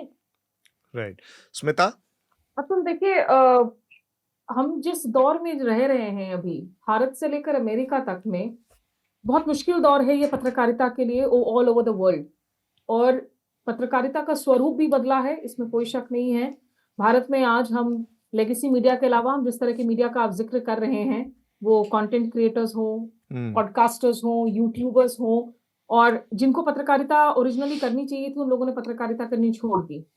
फैक्ट चेकिंग का काम प्राइमरीली न्यूज रूम्स का ही होता था। जब ये होना बंद हुआ तो आज की तारीख में आपने देखा कि इतने सारे जो फैक्ट चेकिंग यूनिट्स हैं, वॉल्ट न्यूज हो, बूम न्यूज हो, उन सबको जगह मिली और उन्होंने जो है अपने लिए ये काम शुरू किया अलग से। दैनिक जागरण ने भी शुरू किया है। दैनिक जागरण ने भी उसने ब्लर्ड है। ये एक्चुअली में आपने जो बात कही कि ये बहुत इंडिविजुअल ड्रिवन हो गया है। अब जो लोग पत्रकारिता करना चाह भी रहे हैं, लेकिन इस स्पेस में भी निश्चित रूप से रॉटन एग्स भी हैं। Right. वो लोग भी हैं, वो एक्सट्रीम, हम लेफ्ट की बात करें, राइट की बात करें, जो यूट्यूब के सहारे आज की तारीख में जो पत्रकारिता का दौर हमें देखने को मिल रहा है। क्योंकि प्रिंट मीडिया जो भारत में पारंपरिक रूप से जो पुरानी मीडिया है, जिसमें 100-150 साल पुराने अखबार शामिल हैं, बहुत गिने चुने ही अखबार हैं जो अभी तक कम से कम सीरियस गंभीर रिपोर्टिंग कर रहे हैं। और उसमें जो है अभी भी आज की तारीख में इन्वेस्टिगेटिव रिपोर्टिंग की जाती है। बिजनेस रिपोर्टिंग तो बंद हुई, ना बराबरी है। फाइनेंशियल वर्ल्ड में, फाइनेंशियल जगत में इन्वेस्टिगेटिव रिपोर्टिंग देखने को नहीं मिलता है। वो तो सब लोगों ने हिंडनबर्ग को आउटसोर्स कर दिया, हिंदुस्तान के मीडिया ने। हाँ भाई, हिंडनबर्ग को आपने आउटसोर्स कर दिया है, लेकिन हिंडनबर्ग तो बंद है हिंडनबर्ग बंद हो गया। अब अमेरिका का तो अब मैं क्या ही बताऊं। इस वक्त आप सोचिए, एनपीआर जो पब्लिक ब्रॉडकास्टर के तौर पर जिनकी जो छवि हमेशा से रही है, कितने जिम्मेदार ब्रॉडकास्टर के तौर पर, उनको भी अगर बंद कर देते हैं ट्रंप और मस्क आकर, वॉइस ऑफ अमेरिका बंद हो जाता है, रेडियो लिबर्टी को बंद कर दिया जाता है। तो जिस अमेरिका का हम बार बार एग्जाम्पल दिया करते थे कि वहां देखो संविधान के तहत उनकी जो फर्स्ट अमेंडमेंट की वजह से कुछ भी हो जाए, कम से कम पत्रकारों का अधिकार है, पत्रकार वहां पर डटे रहते हैं। आज की तारीख में जब हम लोकतांत्रिक प्रणालियों का जिक्र करते हैं तो अब हम अमेरिका का एग्जाम्पल भी नहीं दे सकते हैं। हमारे अंदर की जो जद्दोजहद, जो लड़ाइयां हैं अतुल, निश्चित रूप से ये जो तमाम चेंजेस हैं, ऐसा भी नहीं है कि ये सिर्फ पिछले 10 साल में ही हुई हैं, ये रातों रात भी नहीं हुई है। ये एक लगातार, ये जो सड़न है वो एक प्रोसेस रहा है। प्रक्रिया तेज हो गई है, ओवर द इयर्स वो रही है, लेकिन इतनी कॉम्प्लिकेटेड हो गई है कि एक तरफ जहां पर आप जो ऑर्गेनाइजेशन, संगठन हैं, जिनके पास वो क्षमता है, वो साधन है कि अगर वो चाहे तो वो सत्ता के सामने आज की तारीख में खड़े होकर सवाल पूछ सकते हैं। देखिए, मैं ना कल शाम में ही सोच रही थी, आते वक्त किसी से बात हो रही थी, और मैं ये सोच रही थी कि अगर आप, जहां मैं काम कर चुकी हूँ आज तक जैसे चैनल में, आज तक जो कि एक पायनियर बन गया था, और मैं नाम लेकर ही बोल रही हूँ क्योंकि जब लोग खबरों की बात करते थे, लोग ये नहीं कहते थे कि न्यूज चैनल आ गया, लोग ये कहते थे कि देखो आज तक वाले आ गए। जैसा घी के मामले में डालडा का एक आइडेंटिटी बन जाना, या फोटोकॉपी के मामले में जेरोक्स का आइडेंटिटी बन जाना, इस तरह के रीच और साधन वाले चैनलों के पास में अगर वो स्पाइन है कि वो सत्ता को सवाल पूछ सकें, खड़े हो सकें, कितना कुछ बदल सकता है इस इंडस्ट्री में। अभी भी बदल सकता है, बड़े बड़े जो संपादक अगर वो तय करें। एक तो ये इंडस्ट्री आज की तारीख में बहुत ही ज्यादा विभाजित है। दूसरी बात है, जो लोग मुख्य धारा से अलग हो चुके हैं, उनके पास वो साधन नहीं है कि अकेले इन लड़ाइयों को लड़ सकें। देखिए, हमारी जो इंडिपेंडेंट जर्नलिज्म की जो हमारी अलायंस है डीजी पब, उसमें लगातार कॉन्वर्सेशन चल रहा है कि ये जो कॉपीराइट स्ट्राइक्स आ रहे हैं, छोटे से छोटी वजह को साइट करके जो है वीडियोस को डीमोनेटाइज कर दिया जाता है, और उसमें जो 60 लाख 70 लाख वाले सब्सक्राइबर्स हैं उनको बंद कर दिया जा रहा है, रातों रात बंद कर दिया जा रहा है। जो इंसान मुश्किल से 4 लोग 5 लोगों की टीम 3 साल 4 साल 5 साल का वक्त लेकर खड़ा करके जो है, उसमें हो सकता है वो कुछ गलत कर रहा हो, आप उस वीडियो के लिए आप नोटिस भेजिए, उस वीडियो के लिए आपने प्रोसेस बनाई है ना, आप एक जवाबदेही उसमें तय कीजिए। सीधे तौर पर आप बैन कर रहे हैं, और यूट्यूब जो कि अमेरिकन इंटरेस्ट को ही कैटर कर रहा है, वो गवर्नमेंट की जो है प्रोसेस को वो फॉलो भी कर रहा है, रातों रात उसे बैन कर दिया जा रहा है। इसमें आगे चलकर एक उपाय बस यही है कि जहां से ज्यादा जितने सामूहिक पिटीशंस, इंडिविजुअल पिटीशंस जो सुप्रीम कोर्ट पहुंच सके, लड़ सके। अब हर कोई कुणाल कामरा इस देश में नहीं हो सकता है। मैं कहती हूँ कि आज की तारीख में कुणाल कामरा होना इस देश में, मोहम्मद जुबैर होना इस देश में, ये आप आसानी से नहीं हो सकते। इसमें आपको बहुत हिम्मत की जरूरत होती है, इसमें आपको बहुत पेशेंस की जरूरत होती है, और इसमें आप ये मानकर ही चलते हैं कि कल की तारीख में मुझे कोई जेल में भी डालेगा, जेल में भी भेजेगा, तो मैं उन कॉन्सिक्वेंसेस के लिए तैयार हूँ। मेरे परिवार में दूर दूर तक कोई वकील नहीं है जो कल को आकर मेरे लिए एक प्रो बोनो भी जो है अगर कोई बेल प्रोसेस को चैलेंज करने के लिए कोई लीगल कार्रवाई कर सके। मैं 10 बार ही सोचूंगी। तो फ्री स्पीच पर जो चिलिंग इम्पैक्ट होता है, जब आप एक स्टेशन को रातों रात आप साफ कर देते हैं, जब आप किसी शख्स को जेल में डालकर बेल को ही पनिशमेंट बना देते हैं, सालों साल आपको जमानत तक नहीं मिल रही है, the process becomes the punishment. तो ओवरऑल जितने भी लोग जो सही मायनों में सवाल पूछना चाह रहे हैं, हम चाहे जितनी भी हिम्मत दिखा ले, कहीं ना कहीं हमारे अंदर सेंसरशिप आई है। हम सेंसरशिप खुद पर रोज जो है हम अपने आप को अलग अलग स्तर पर सेंसर करते हैं, और ये खौफ जरूर सताता है कि कल को हमारा स्टेशन अगर बंद हो गया, हम इकोनॉमिकली जो आपको वीकेंड कर देते हैं, सारे पत्रकारों की भी फैमिलीज हैं, राइट। आप उनको कानूनी तौर से तो जेल में भेज ही रहे हैं। फिजिकल अटैक्स तो छोटे पत्रकारों पर, छोटे इन द सेंस नॉट कि उनके काम के लिहाज से, लेकिन जो छोटे शहरों में पत्रकार हैं, जो जय। स्ट्रिंगर्स हैं, जो फ्रीलांसर्स हैं, जो बहुत हिम्मत वाले पत्रकार हैं, उन पर फिजिकल अटैक हो रहे हैं, उनकी जानें जा रही हैं, उसमें सजा किसी को नहीं मिलती है। मैं आज शुजात बुखारी से लेकर गौरी लंकेश से लेकर मुकेश चंद्रकार से लेकर तमाम इन रिपोर्टर्स को मैं उनको श्रद्धांजलि देती हूँ, मैं उनके करेज को सब सल्यूट करती हूँ, और अफसोस जताती हूँ कि हमारी प्रणाली, न्यायिक प्रणाली ने हमें सबसे ज्यादा फेल किया इस देश में। राइट। अगर न्यायिक प्रणाली हमारी बनी रहती तो शायद हमें कुछ उम्मीद होता कि बतौर पत्रकार हम एक लोकतांत्रिक प्रणाली में हम अपने काम को आगे जो है कर सकते थे।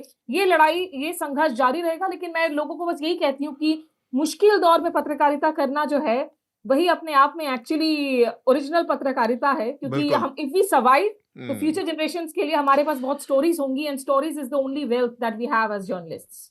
ठीक बात। मैं 2 चीज़ें बस इसमें जोड़ना चाह रहा हूँ। एक तो गीता ने अभी ज़िक्र किया कि किस तरह से राम रहीम को लगातार बेल मिल रही है। एक और आदमी को बेल मिली है, उनका नाम है आसाराम बापू, और उनके साथ भी कहानी जुड़ी। उन्होंने एक जो शाहजहाँपुर के जो एक जर्नलिस्ट थे, मुझे नाम अचानक से भूल गया, वो हमारे यहाँ मीडिया रंबल में भी हमने उनको बुलाया था और काफ़ी विस्तार से बातचीत की थी।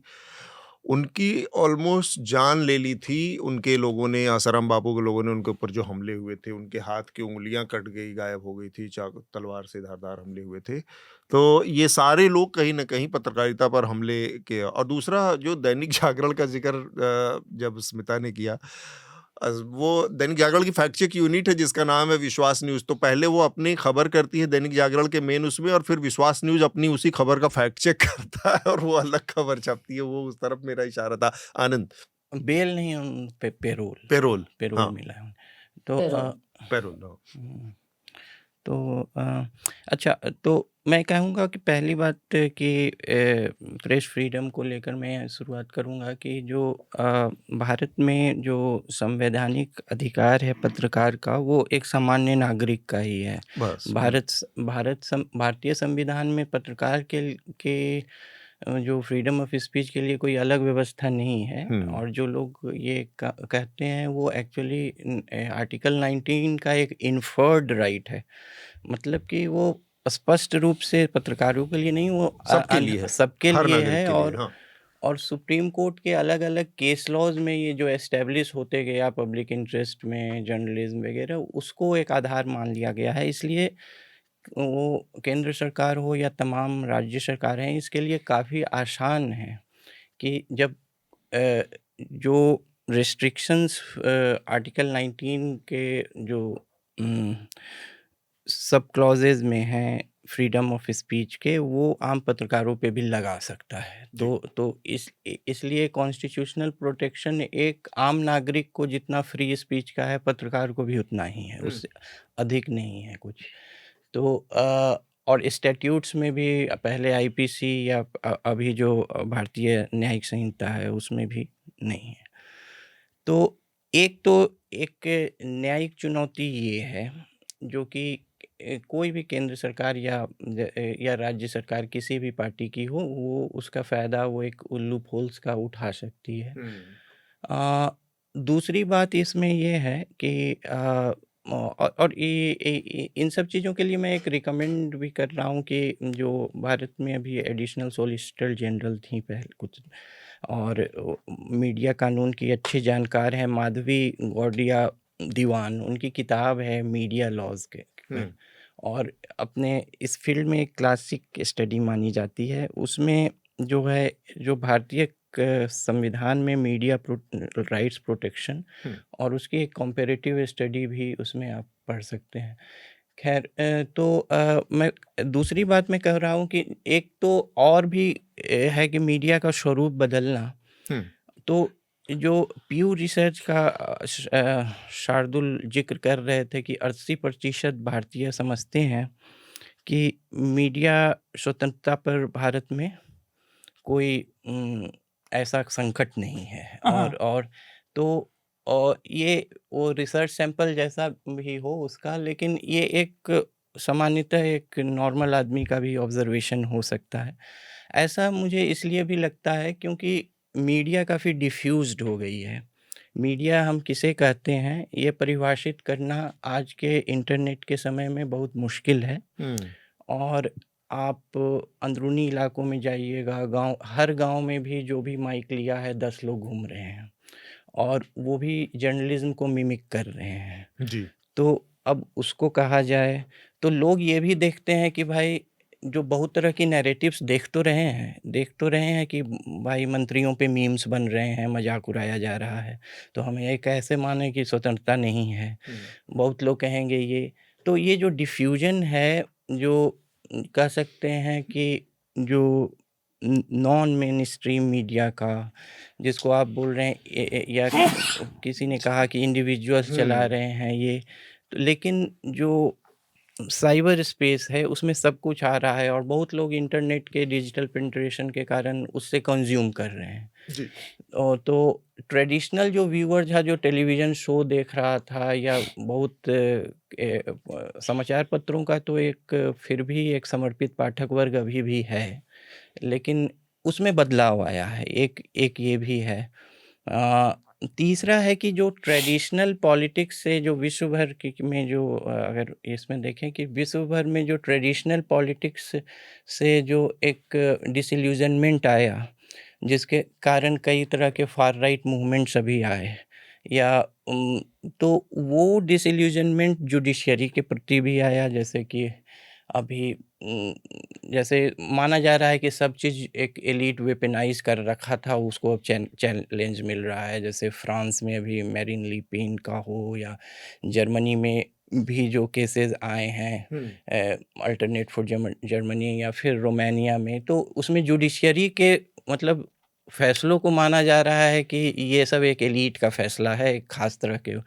तो उसी तरह का एक मोह भंग जो है ट्रेडिशनल मीडिया से भी हुआ कि और जो जो भी एक इस तरह के जो स्वर बोल रहा है वो शायद कुछ, तो आपने ही जो बोला या किसने, कि अब सभी लोग मान लिए हैं कि सबों ने अपने जो है खेमे बांध लिए हैं और उस सभी खबर की विश्वसनीयता को एक पॉलिटिकल मोटिव से या एक आइडियोलॉजिकल लेंस से देखा जाने लगा।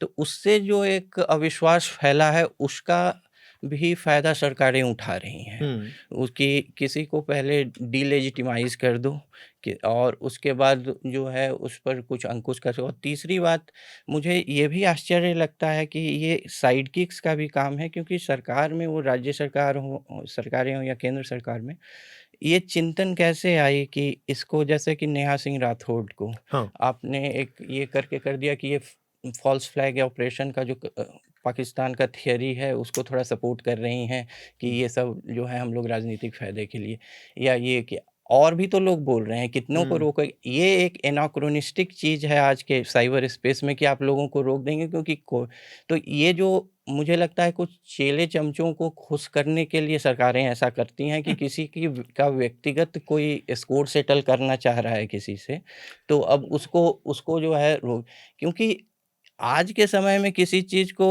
दाबोगे वही वही जो है एक बड़ी चीज़ हो बड़ी जाएगी बन उसके जाएगी। उभरने की।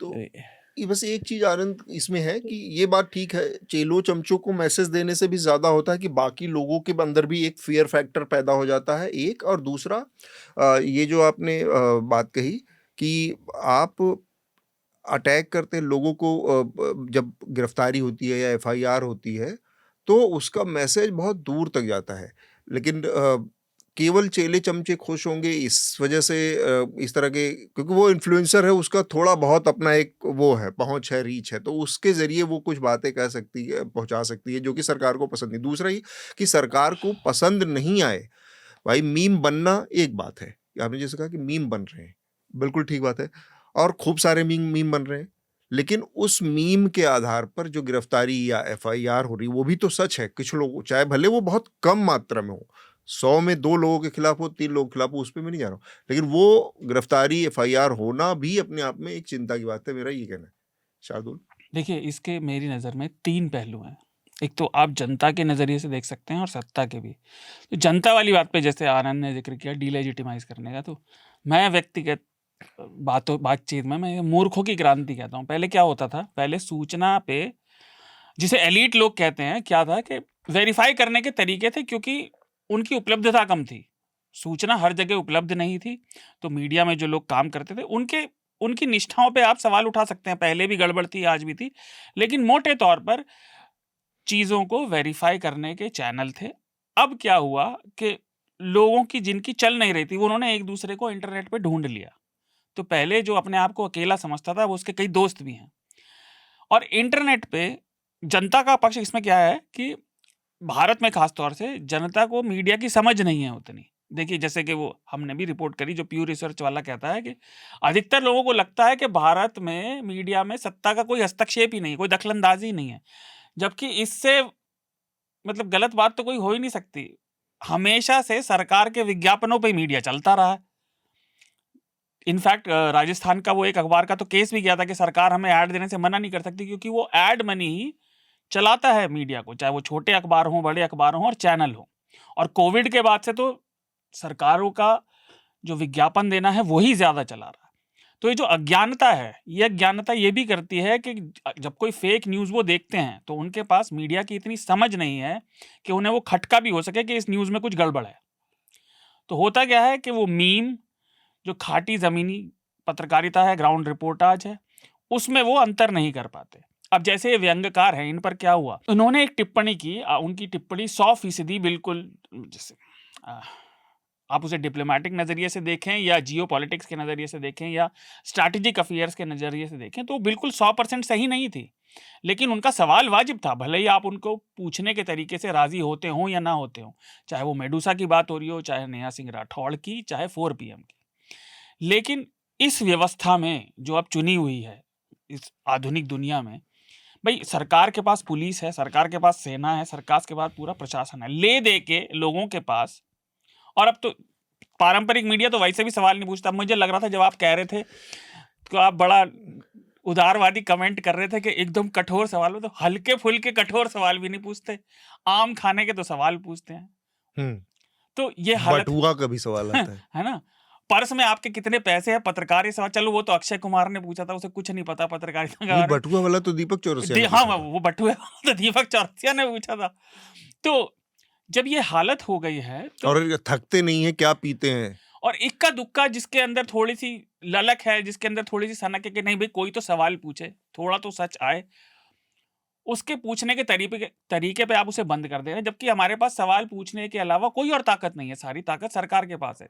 जो कह रही थी पहले भी कि प्रेस कॉन्फ्रेंस तो हुए जमाना हो गया, तो 11 साल बीत चुके हैं। और मैं एक बात और ध्यान दिलाना चाहता हूं, जो इस पहलगाम हमले के बाद हुई, कितना उल्टा है। देखिए, जो लोगों पे हमला हुआ, जिनके परिवार वाले मारे गए, वो कह रहे हैं कि आप सांप्रदायिक कम्युनलाइजेशन मत करो, सांप्रदायिक दुश्मनी और धार्मिक रंग दुर्भाव मत दो, ये सब ना बढ़ाए, एक दूसरे में दुश्मनी ना पैदा कर, जबकि उनके पास लेजिटिमेट रीजन है बदले का, चाहने का, गुस्सा होने का। और सरकार के कारिंदे, जो सत्ता पक्ष है, उसके लोग मुसलमानों पे हमला कर रहे हैं। ये मैं कहावत लिख के लाया था, ये बिल्कुल चोर उचक्का चौधरी कुटनी भाई प्रधान, ये बिल्कुल उल्टी गंगा बह रही है यहाँ। सरकार का काम होता था कि भाई शांति बनाए रखो, अपनी भावनाओं को काबू में रखो। जिनके घर वाले मारे गए वो कह रहे हैं अपनी भावनाओं को काबू में रखो, सरकार कह रही है मुसलमानों को मारो। इसका एक लॉजिक है, वो लॉजिक ये है कि ये नहीं, जो मारे गए लोग हैं वो 26 लोग हैं, और ये जो इनकी पूरी ट्रोल ब्रिगेड आईटी सेल है जो लगातार हमले और अग्रेशन और धार्मिकता या सांप्रदायिकता को नहीं, फैला रही है, वो एक बहुत बड़ी लार्जर कंस्टिट्यूएंसी को तक पहुंच रहे हैं और उनको उद्वेलित कर रहे हैं, उनको अग्रेसिव बना रहे हैं। मैं किसी दूसरी तरफ बात लेना चाह रहा था कि ऐसा नहीं है कि ये भारत में पहली बार किसी आतंकवादी हमले, दुनिया के अलग अलग देशों में अलग अलग समय पर भारत में भी लोग मारे गए, उनकी भी अपनी कॉन्स्टिट्यूएंसी थी, लोग तब भी अपना ही हित साध रहे थे, लेकिन थोड़ी सी तो कम से कम, लेकिन कुछ नहीं तो ले दे के नजर की शर्म थी, अब तो वो भी चली गई है, क्योंकि आप हर चीज को प्रोपेगेंडा में, सोशल मीडिया में तुर्रा बन के उड़ा देंगे। जो हमने पिछले हफ्ते भी वो बात कही थी कि हर चीज पर राजनीति नहीं है, लॉन्ग टर्म स्ट्रैटेजिक अफेयर्स और इस तरह की चीजों में ये नहीं होना चाहिए। गीता, आप कुछ जोड़ना चाह रही थी? नहीं, मैं यही पॉइंट कहना चाहती थी जो शार्दुल ने बहुत अच्छी तरह से कहा है कि ये जो ये पहलगाम के बाद जो जिनके ऊपर जो सर्वाइवर्स थे, जिनका जो विक्टिम्स थे, उनका आवाज सुनने के लिए ही तैयार नहीं थे, और वो लगातार कहते रहे कि हमें ये कश्मीरी लोग ने बहुत अच्छी तरह से हम लोगों को संभाला, लेकर आए वापस, हमारे भाई जैसे देखभाल किए हैं। और ये नारवल की जो विनय नारवल की जो बीवी थी, उनके बारे उन्होंने इतनी अच्छी तरह से कहा कि हमें अमन चाहिए, हमें रिवेंज नहीं चाहिए, हमें शांति से हम लोग रहना चाहते हैं। और ये जो सवाल है, ये जो उनका आवाज है, उसको पूरी तरह से दबाने की कोशिश है, क्योंकि उनको सुनने के लिए जगह नहीं है। ठीक बात। जब जगह ही नहीं देते हैं तो फिर क्या फायदा? लॉजिकल बात ही नहीं होगी उसके बाद। देखिए, ये मैं सिर्फ एक आखिरी कमेंट इसमें जोड़ना चाह रही थी कि ये जो हमारी प्रेस फ्रीडम वाली डिस्कशन हो रही है ना, और इसमें तमाम तरीके से जो एडवाइजरीज जारी किए जा रहे हैं पहलगाम हमले में, देखिए, एक तो सूचना प्रसारण मंत्रालय की तरफ से भी अगर जारी किया जाता है कि आप लाइव ऑपरेशन से जुड़े हुए डिटेल्स को कॉम्प्रोमाइज ना करें, वो समझ में आता है, लेकिन उसके बाद एक और एडवाइजरी जारी की जाती है रक्षा मंत्रालय के जरिए से आईएनबी मिनिस्ट्री को साइट करते हुए, जिसमें एक तरीके से टोन यही कहा जाता है कि आप इसमें सरकार के पक्ष के अलावा और कोई पक्ष को रिपोर्ट ना करें। तो ये सारी जो एक के बाद एक जितने कदम होते हैं ना, वो भले ही किसी के खिलाफ एफआईआर हो, किसी का स्टेशन ब्लॉक कर देना हो, क्योंकि सवाल तो बनते हैं, सवाल उठने चाहिए, और ये सवाल हम सब पूछ रहे हैं, क्योंकि एक्सटर्नली जहां देश को यूनाइटेड होना है इस वक्त जवाब देने में क्रॉस बॉर्डर टेररिज्म को, वो एक पहलू निश्चित रूप से है, और उसमें प्रधानमंत्री को विपक्ष भी कह रहा है, आम लोग भी कह रहा है कि आपको जो स्टेप्स उचित लगे आप उठाएं, सेना के साथ में उसमें है। लेकिन इंटरनली भाई इंटेलिजेंस फेलियर्स हो रहे हैं। बीजेपी के जो कॉन्स्टिट्यूएंसी है वो बार बार यही क्लेम करते हैं कि यूपीए की सरकार इतनी कमजोर थी, वहां इतने आतंकी हमले होते थे, 2008 को साइट किया जाता है, बीजेपी के वक्त में कोई आतंकी हमला होता ही नहीं है, जो सरासर गलत है। पुलवामा से लेकर पहलगाम तक, बीच में पठानकोट का भी एयरबेस का हमला आपको याद हो, जिसमें तो इजाजत दे दी गई थी कि एक आईएसआई का ऑफिशियल आकर संयुक्त जांच का हिस्सा बन जाए। वो अपने आप में जो है काफी कॉन्ट्रोवर्शियल, विवादित एक कदम उठाया गया था। तो ये सवाल अगर हम नहीं पूछेंगे, कैसे आखिर जवाबदेही तय की जाएगी? क्या जब ये सवाल नहीं पूछे जाना चाहिए गृह मंत्रालय से, राष्ट्रीय सुरक्षा सलाहकार से, कि कैसे कोई इतने अंदर तक आकर जो इस तरह की इंटेलिजेंस फेलियर्स हो रही हैं टूरिस्ट स्पॉट्स में? और इसके लिए आप चुन चुन कर देखिए, आप सिंबॉलिकली आप लोगों को, उन लोगों को निशाना बनाते हैं जिनसे आपको लगता है कि मैसेजिंग को आप मैक्सिमाइज कर सके, कि जरूरी नहीं है कि आप 10 लोगों पर केस ठोके, आप 1-2 ऐसे लोगों को आप उन पर केस ठोक दीजिए जो अपने आप में मैसेज चला जाए दूसरों तक और इम्पिंज कर दे फ्री स्पीच को। तो मैं इसमें 2 आपको रिकमेंडेशन देना चाहूंगी। एक रॉबिन भट्ट हैं जो एलजीबीटीक्यूआई कम्युनिटी से हैं और वकील हैं, यंग वकील हैं। उन्होंने लीफलेट में आर्टिकल लिखते हुए आर्ग्यू किया है कि अगर आप मिस मेदुसा के भी केस को देख लें, उसमें प्राइमा फेसाई जो उनके खिलाफ एफआईआर लॉन्च किया गया है, उसमें बिल्कुल ही आधारहीन नजर आते हैं ये तमाम चार्जेस। और इस बात का भी जिक्र किया है कि सुप्रीम कोर्ट ने हाल में, अगर आप देखिए, इमरान प्रतापगढ़ी के केस में जो बात कही थी कि जो इन्वेस्टिगेशन ऑफिसर हैं वो एफआईआर लॉन्च करने के पहले एक कम से कम अपने लेवल पर एक कम से कम एनालिसिस करे, जांच करे, देखने के लिए कि सही में एफआईआर बनता है भी कि नहीं उस मामलों में, और ये टिकेगा भी कि नहीं कोर्ट में। और दूसरा जो मेरा आर्टिकल है, जिस सब्जेक्ट पर मुझे लगता है आप लोग बातचीत करेंगे, जो कास्ट पर है, क्रिस्टोफ जाफरेले का एक पिछले साल का आर्टिकल है जिसमें उन्होंने कहा था कि क्यों कास्ट सेंसस जरूरी है। ये वायर पर लिखी हुई लेख है और जिसमें वो आर्ग्यू करते हैं कि अगर हम 90s में आप अगर लाल कृष्ण आडवाणी के रथ यात्रा की बात करते हैं, तो जो इंटरसेक्शन था बिटवीन एक तरीके से जो clash between Hindutva and caste politics था, आज एक इंडियन पॉलिटिक्स को देखें तो वापस से एक नए इंटरसेक्शन पर मौजूद हैं, और उस संदर्भ में जो है उन्होंने इस आर्टिकल को लिखा था। और क्यों सोशल जस्टिस अभी तक एक इल्यूजन रहा है, कास्ट सेंसस जरूरी रहा है, तो मैं इन दोनों आर्टिकल्स को रेकमेंड करूंगी आपके रशीद। ठीक बात है, बहुत बहुत शुक्रिया हमसे जुड़ने के लिए स्मिता। थैंक तुम यू। तो हाँ शार्दुल, आप कुछ कहना मैं चाहते थे इस मामले में? इस बातचीत में एक पॉइंट और जोड़ना चाह रहा था जो हमेशा आता है और वो मेरे आंख में ना कांटे की तरह खटकता है। ओह। ये सरकारी मुआवजे वाली जो बात है, और सिर्फ इसमें नहीं, मुआवजा से मुझे कोई शिकायत नहीं है, मुआवजा सरकार दे, लेकिन नेता लोग और वो सब दल उसमें मतलब एक से सब एक से हैं, सब कसूरवार हैं। उसका एक तो वो पूरा ऐड ढिंडोरा करते हैं जैसे उन्होंने कोई एहसान कर दिया। दूसरा, आज की डेट में वो जवाबदेही खत्म करने का तरीका बन गया। आपको याद होगा जब दिल्ली रेलवे स्टेशन पे गड़बड़ हुई थी तो शव नगद कलेक्ट, पैसे बटे गए। हाँ नगद तो पैसे बटे थे। उनसे क्या कह रहे थे कि आप ले लो तभी हम शव देंगे आपको, आपके घर वालों का शव हम तब देंगे जब।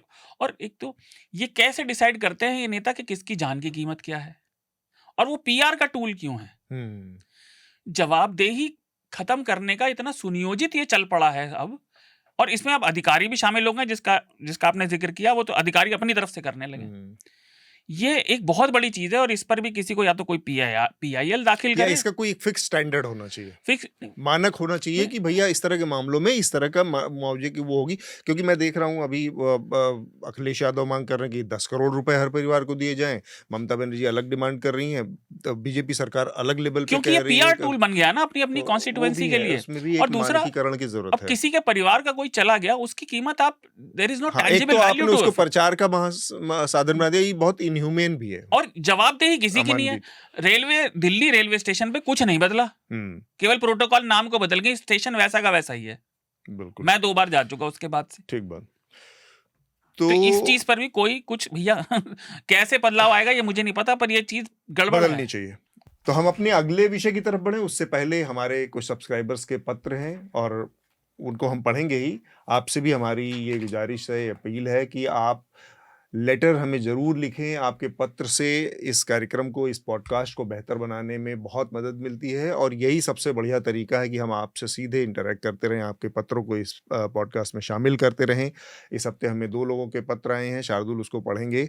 आपके पत्र हमें podcasts@newslaundry.com पर सीधे आप हमें मेल कर दिया करें, वो हमें आ जाएंगे और सब्जेक्ट लाइन में आप उस पर NL चर्चा लिख दिया करें।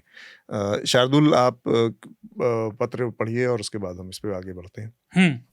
तो पहला पत्र है रमा का। रमा लिखती हैं, since you have requested letters, I just wanted to say that this is my favourite NL podcast. My Hindi was never very good, and now that I do not need to use it every day, I only keep in touch with the language through films, shows, and your podcast. I have learned vital vocabulary on science and environment from Hridesh Joshi and color words such as Ghonga Basanti and Anand Fanan from Atul Chaurasia. Anand Fanan is not. Atul's efforts to keep the discussions on track without being rude to any of the panelists is appreciated. Not much to critique. So thank you Rama इस letter के लिए आपकी, और साथ में news laundry को subscribe करने के लिए। आपका पत्र कंटिन्यूसली लिखा करें, कुछ ना कुछ आपके जो ओपिनियन हो उस सब्जेक्ट पर भी, उसके बारे में भी आप अवगत कराया करें। धन्यवाद। अगला पत्र सौरभ का है। सौरभ लिखते हैं, हेलो NL टीम, कैंपस पे crackdown is a great story and a troubling one too. This sets a precedent for all governments. We see shades of this in Hyderabad University as well as the Karnataka government. Student politics brings fresh ideas and revolutions start with student activists. Lots of current ruling dispensations were student leaders, so I don't understand why media is settled the narrative that student politics is counterproductive.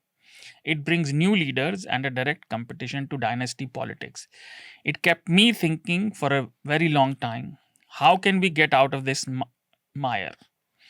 Changing government cannot be the solution for above mentioned reasons. Would love to hear your thoughts if there is any hope. Lots of love. Keep up the great work. Saurabh की इस बात पे मैं थोड़ा-सा एक बार ज़रूर comment करना चाहूँगा। मैं पूरी तरह से एग्री हूँ कि ये जो लोग ये तर्क लेके आते हैं कि स्टूडेंट पॉलिटिक्स नहीं करनी चाहिए या इससे कैंपस का माहौल ख़राब होता है, ये एकदम बेहुदा और बेमतलब का तर्क है। स्टूडेंट पॉलिटिक्स और साथ में जो इसके फ़ायदे हैं उसको भी सौरभ ने उसमें मेंशन किया है कि ये जो हमारे यहाँ की एक बहुत गंदी परिपाटी है डायनास्टिक पॉलिटिक्स की, परिवारवाद की, उसका काउंटर प्रोडक्टिव बिल्कुल हो सकता है ये। और यहीं से नई पीढ़ी, नए नेता, नई बडिंग फ्यूचर जनरेशन निकलती है। और तमाम लोग जो इस समय आप उनमें शामिल हैं, आप बड़ी पूरी लीडरशिप देख लीजिए अक्रॉस द पार्टी लाइन, खासकर बिहार के जो लीडरशिप है, जो सोशल जस्टिस मंडल की बात की आई उसमें अभी बीजेपी की तरफ से वो नहीं रहे, सुशील मोदी हैं और रविशंकर प्रसाद हैं, लालू यादव, नीतीश कुमार, ये सब के सब लोग स्टूडेंट लीडरशिप से आए हुए नेता थे। इवन यहाँ पर अरुण जेटली से लेके तमाम लोग सब स्टूडेंट लीडरशिप से आए हुए लोग थे। तो और इनका कोई परिवार का पॉलिटिकल उस तरह का बैकग्राउंड नहीं था। तो ये सारी चीज़ें हैं। स्टूडेंट पॉलिटिक्स को केवल इस तरह से, स्टूडेंट पॉलिटिक्स को एक्चुअली बदनाम करने के पीछे एक बड़ी वजह हम देखे, जो हमने जेएनयू में देखा और जो हमारी इस डॉक्यूमेंट्री में निकल के आया कि किस तरह से आपकी पॉलिटिकल थॉट को, आइडियोलॉजी को, विचार को नहीं सूट कर रहा है तो आप उसको काउंटर कर दीजिए कि स्टूडेंट क्या कर रहा है, पढ़ रहा है, क्यों इसको 5 साल यूनिवर्सिटी में रहना है, क्यों ये 4 साल में निकला नहीं, क्यों हमारे पैसे पल रहा है। ये सब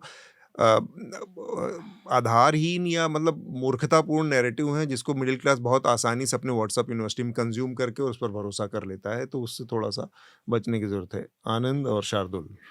आनंद बताएंगे। आनंद तो अभी छात्र ही अभी भी छात्र ही हैं। नहीं, बाकी बहुत चीज़ों से मैं एग्री करता हूँ, सहमत हूँ। एक दो चीज़ मतलब थोड़ा व्यवहारिक मैं बता रहा हूँ कि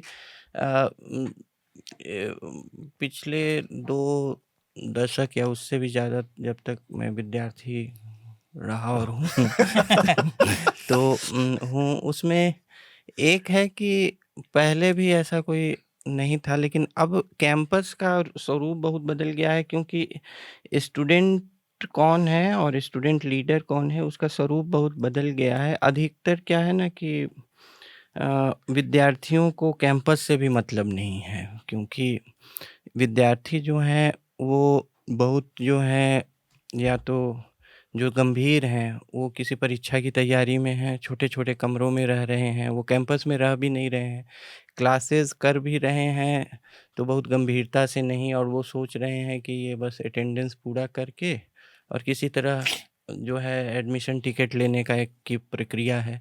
अगर कोई बहुत अच्छा छात्र नेता है भी, तो वो अपने छात्र संगठन के कुछ कार्यकर्ताएँ ही उसके श्रोता हैं। बहुत ज़्यादा विद्यार्थी उसके पीछे भी नहीं हैं। तो कैंपस क्या है, विद्यार्थी क्या है, इसका इस डिजिटल एज में भी इसकी परिभाषा बदल गई है। बहुत विद्यार्थी अब ये सोचते हैं कि ये लेक्चर यूनिवर्सिटी में क्यों सुने, सो इसको जो है यहाँ डिजिटल फॉर्म में देख लेंगे, कोई रिकॉर्ड कर लो, कोई यूट्यूब पे इतने सारे वीडियोज़ हैं, फोरम में हैं। तो ये भी है ना कि और एक और चीज़ है, आपकी सब बात सही है कि मतलब राजनीति प्रक्रिया में होना चाहिए विद्यार्थियों ये को, लेकिन एक और बात है कि कई बार क्या है कि मध्यवर्गीय विद्यार्थी है, वो पढ़ने आया है, उसकी इमीडिएट कुछ गोल्स हैं कि नौकरी हो जाए, ये हो जाए, तो उसको लगता है कि जो मेरे कंट्रोल में है, पढ़ाई करके कोई नौकरी ले लें, कुछ कमाने-धमाने का इंतज़ाम कर लें। इमीडिएट गोल्स को उन चीज़ों में उलझ के जिस पे मेरा कोई कंट्रोल नहीं है, जैसे कि इज़राइल और फ़िलिस्तीन युद्ध और ये सब चीज़ों पे, उस पे मैं भाषण ना सुनूँ। तो ये एक कहिए कि विरक्ति भी है लोगों में, एक तो जो ये तो मुझे लगता है कि बहुत व्यक्तिगत चॉइस का मसला है, क्योंकि किसी को पकड़ के तो नेता बनाया नहीं जा सकता, नहीं, ना मतलब श्रोता कि बनाया जैसे जा कि सकता है। जिनका इंटरेस्ट होगा वो जाएंगे और ये चॉइस से ही आना चाहिए कि भैया मेरा इंटरेस्ट है। जब 1900 97 से 2002-3 तक मैं यहाँ विद्यार्थी था, उस समय ज़्यादा क्राउड आता था इन सब चीज़ों में। जैसे कि कुछ हो रहा है, जैसे भारत ने न्यूक्लियर टेस्ट किया तो बहुत सारी भीड़ आ गई, ये हो गई। अब वो सब नहीं आता है, मतलब कि अब उस तरह से न्यूक्लियर टेस्ट भी तो नहीं होता। नहीं, लेकिन जैसे कि पॉलिटिकल घटनाक्रम जैसे डिपेंड करता है ना कितना बड़ा है। जैसे कुछ भी कोई, जैसे कोई बोलने आया, कोई प्रवक्ता, मतलब कि कोई पार्टी प्रवक्ता ही बोलने आया या कोई बुद्धिजीवी ही बोलने आया, तो एक भीड़ जुटती थी। अब मैं देखता हूँ कि बहुत बड़े-बड़े नाम ऐसे ही निकल जाते हैं, कोई सुन नहीं रहा है उनको। सुनने को मिलता है। मेरे ख्याल से ये इंटरनेट का भी इसमें है कि सब चीज़ उपलब्ध है और लोगों को इन्फ्लुएंस करने वाले अब कैंपस के बाहर ही इतने लोग हैं, डिजिटल प्लेटफ़ॉर्म्स पे ये वो, इसलिए राजनीतिक रूप से अब विद्यार्थी को इन्फ्लुएंस भी करना बहुत मुश्किल है मेरे ख्याल से। शार्दुल, देखिए, बहुत ऐसा है सारी बातें नहीं हुई हैं नहीं, अभी नहीं, इसमें। ऐसा है कि बदलाव ही इस दुनिया का इकलौता सच है। वो बदलाव आएगा ज़रूर। तो और राजनीति हमारे सामाजिक जीवन का अभिन्न अंग है। चाहे वो मोनार्की हो, चाहे वो ये डेमोक्रेसी सिस्टम हो। राजनीति समय के साथ बदलेगी, वैसे ही छात्रों का स्वभाव भी बदलेगा। लेकिन यूनिवर्सिटी टाइम, केवल छात्र राजनीति नहीं, यूनिवर्सिटी जीवन, स्कूल के बाहर और नून तेल लकड़ी से बीच का जीवन जो है, उसमें आप अपने आइडियाओं से, अपने विचारों से खुद भी झगड़ते हैं, दूसरों के साथ अपने विचारों को लेकर झगड़ते हैं और हजार तरह की चीजें सीखने को मिलती हैं। आपको अपनी समझ को एक शेप देने का, आपको पता नहीं आप किस सांचे में जा रहे हैं। हाँ, स्कूल में आप मम्मी पापा फीस दे रहे थे, वो घर ले जा रहे थे, बस जा रही थी, थोड़ा बहुत आजादी मिली तो स्कूटर लेके निकल गए। ये आपने एक पार्टी करी हिंदुस्तान में फेयरवेल की, बिल्कुल वो ठीक भी बात। किसी किसी स्कूल में, हर स्कूल में नहीं।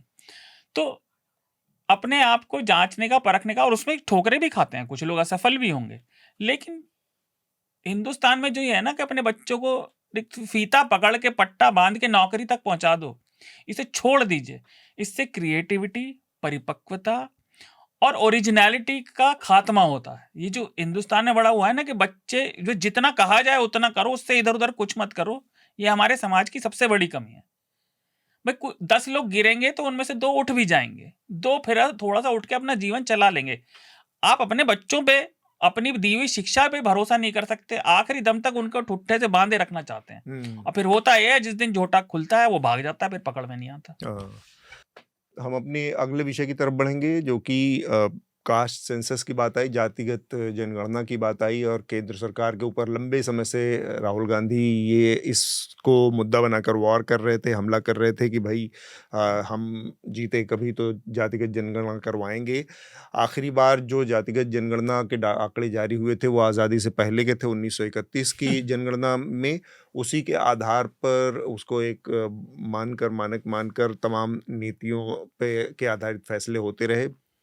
2011 की जनगणना में सरकार ने पिछड़ा कास्ट उसकी भी जनगणना करवाई थी, उसके आंकड़े इकट्ठा किए थे, लेकिन सरकार ने उसके बाद सरकार बदल गई, मनमोहन सिंह की सरकार बदल गई, मोदी की सरकार आई, और मोदी सरकार ने उसको ये कहकर खारिज कर दिया कि उसकी जो इकट्ठा करने की जो विधि थी वो उसमें खामियां थी, गड़बड़ी थी, और वो जो डाटा है वो कंटामिनेटेड डाटा है, यानी कि उसमें उसके ऊपर भरोसा नहीं किया जा सकता, ये कहकर उन्होंने उस डाटा को खारिज कर दी। ये खारिज उन्हीं के समय हो गया था। अच्छा, मनमोहन सिंह की सरकार में। हाँ, तो उसमें अब इस चीज को, हाँ मतलब मनमोहन सिंह सरकार ने भी उसको कभी जारी नहीं किया, लेकिन उसमें मुझे लगता है कि ये हमेशा ये पॉलिटिक्स ऑफ कन्वीनियंस होती रही इसमें, क्योंकि जो धर्म के आधारित जनगणना के आंकड़े हैं उसको सरकार बहुत अच्छे से धीरे से लीक करवा देती है, जारी करवा देती है, जैसा कि इस 2011 की भी जनगणना में हुआ, और उससे एक सेंसेशनलिज्म पैदा किया जाता है, उससे एक पोलराइजेशन पैदा किया जाता है, क्योंकि उसमें आया कि भाई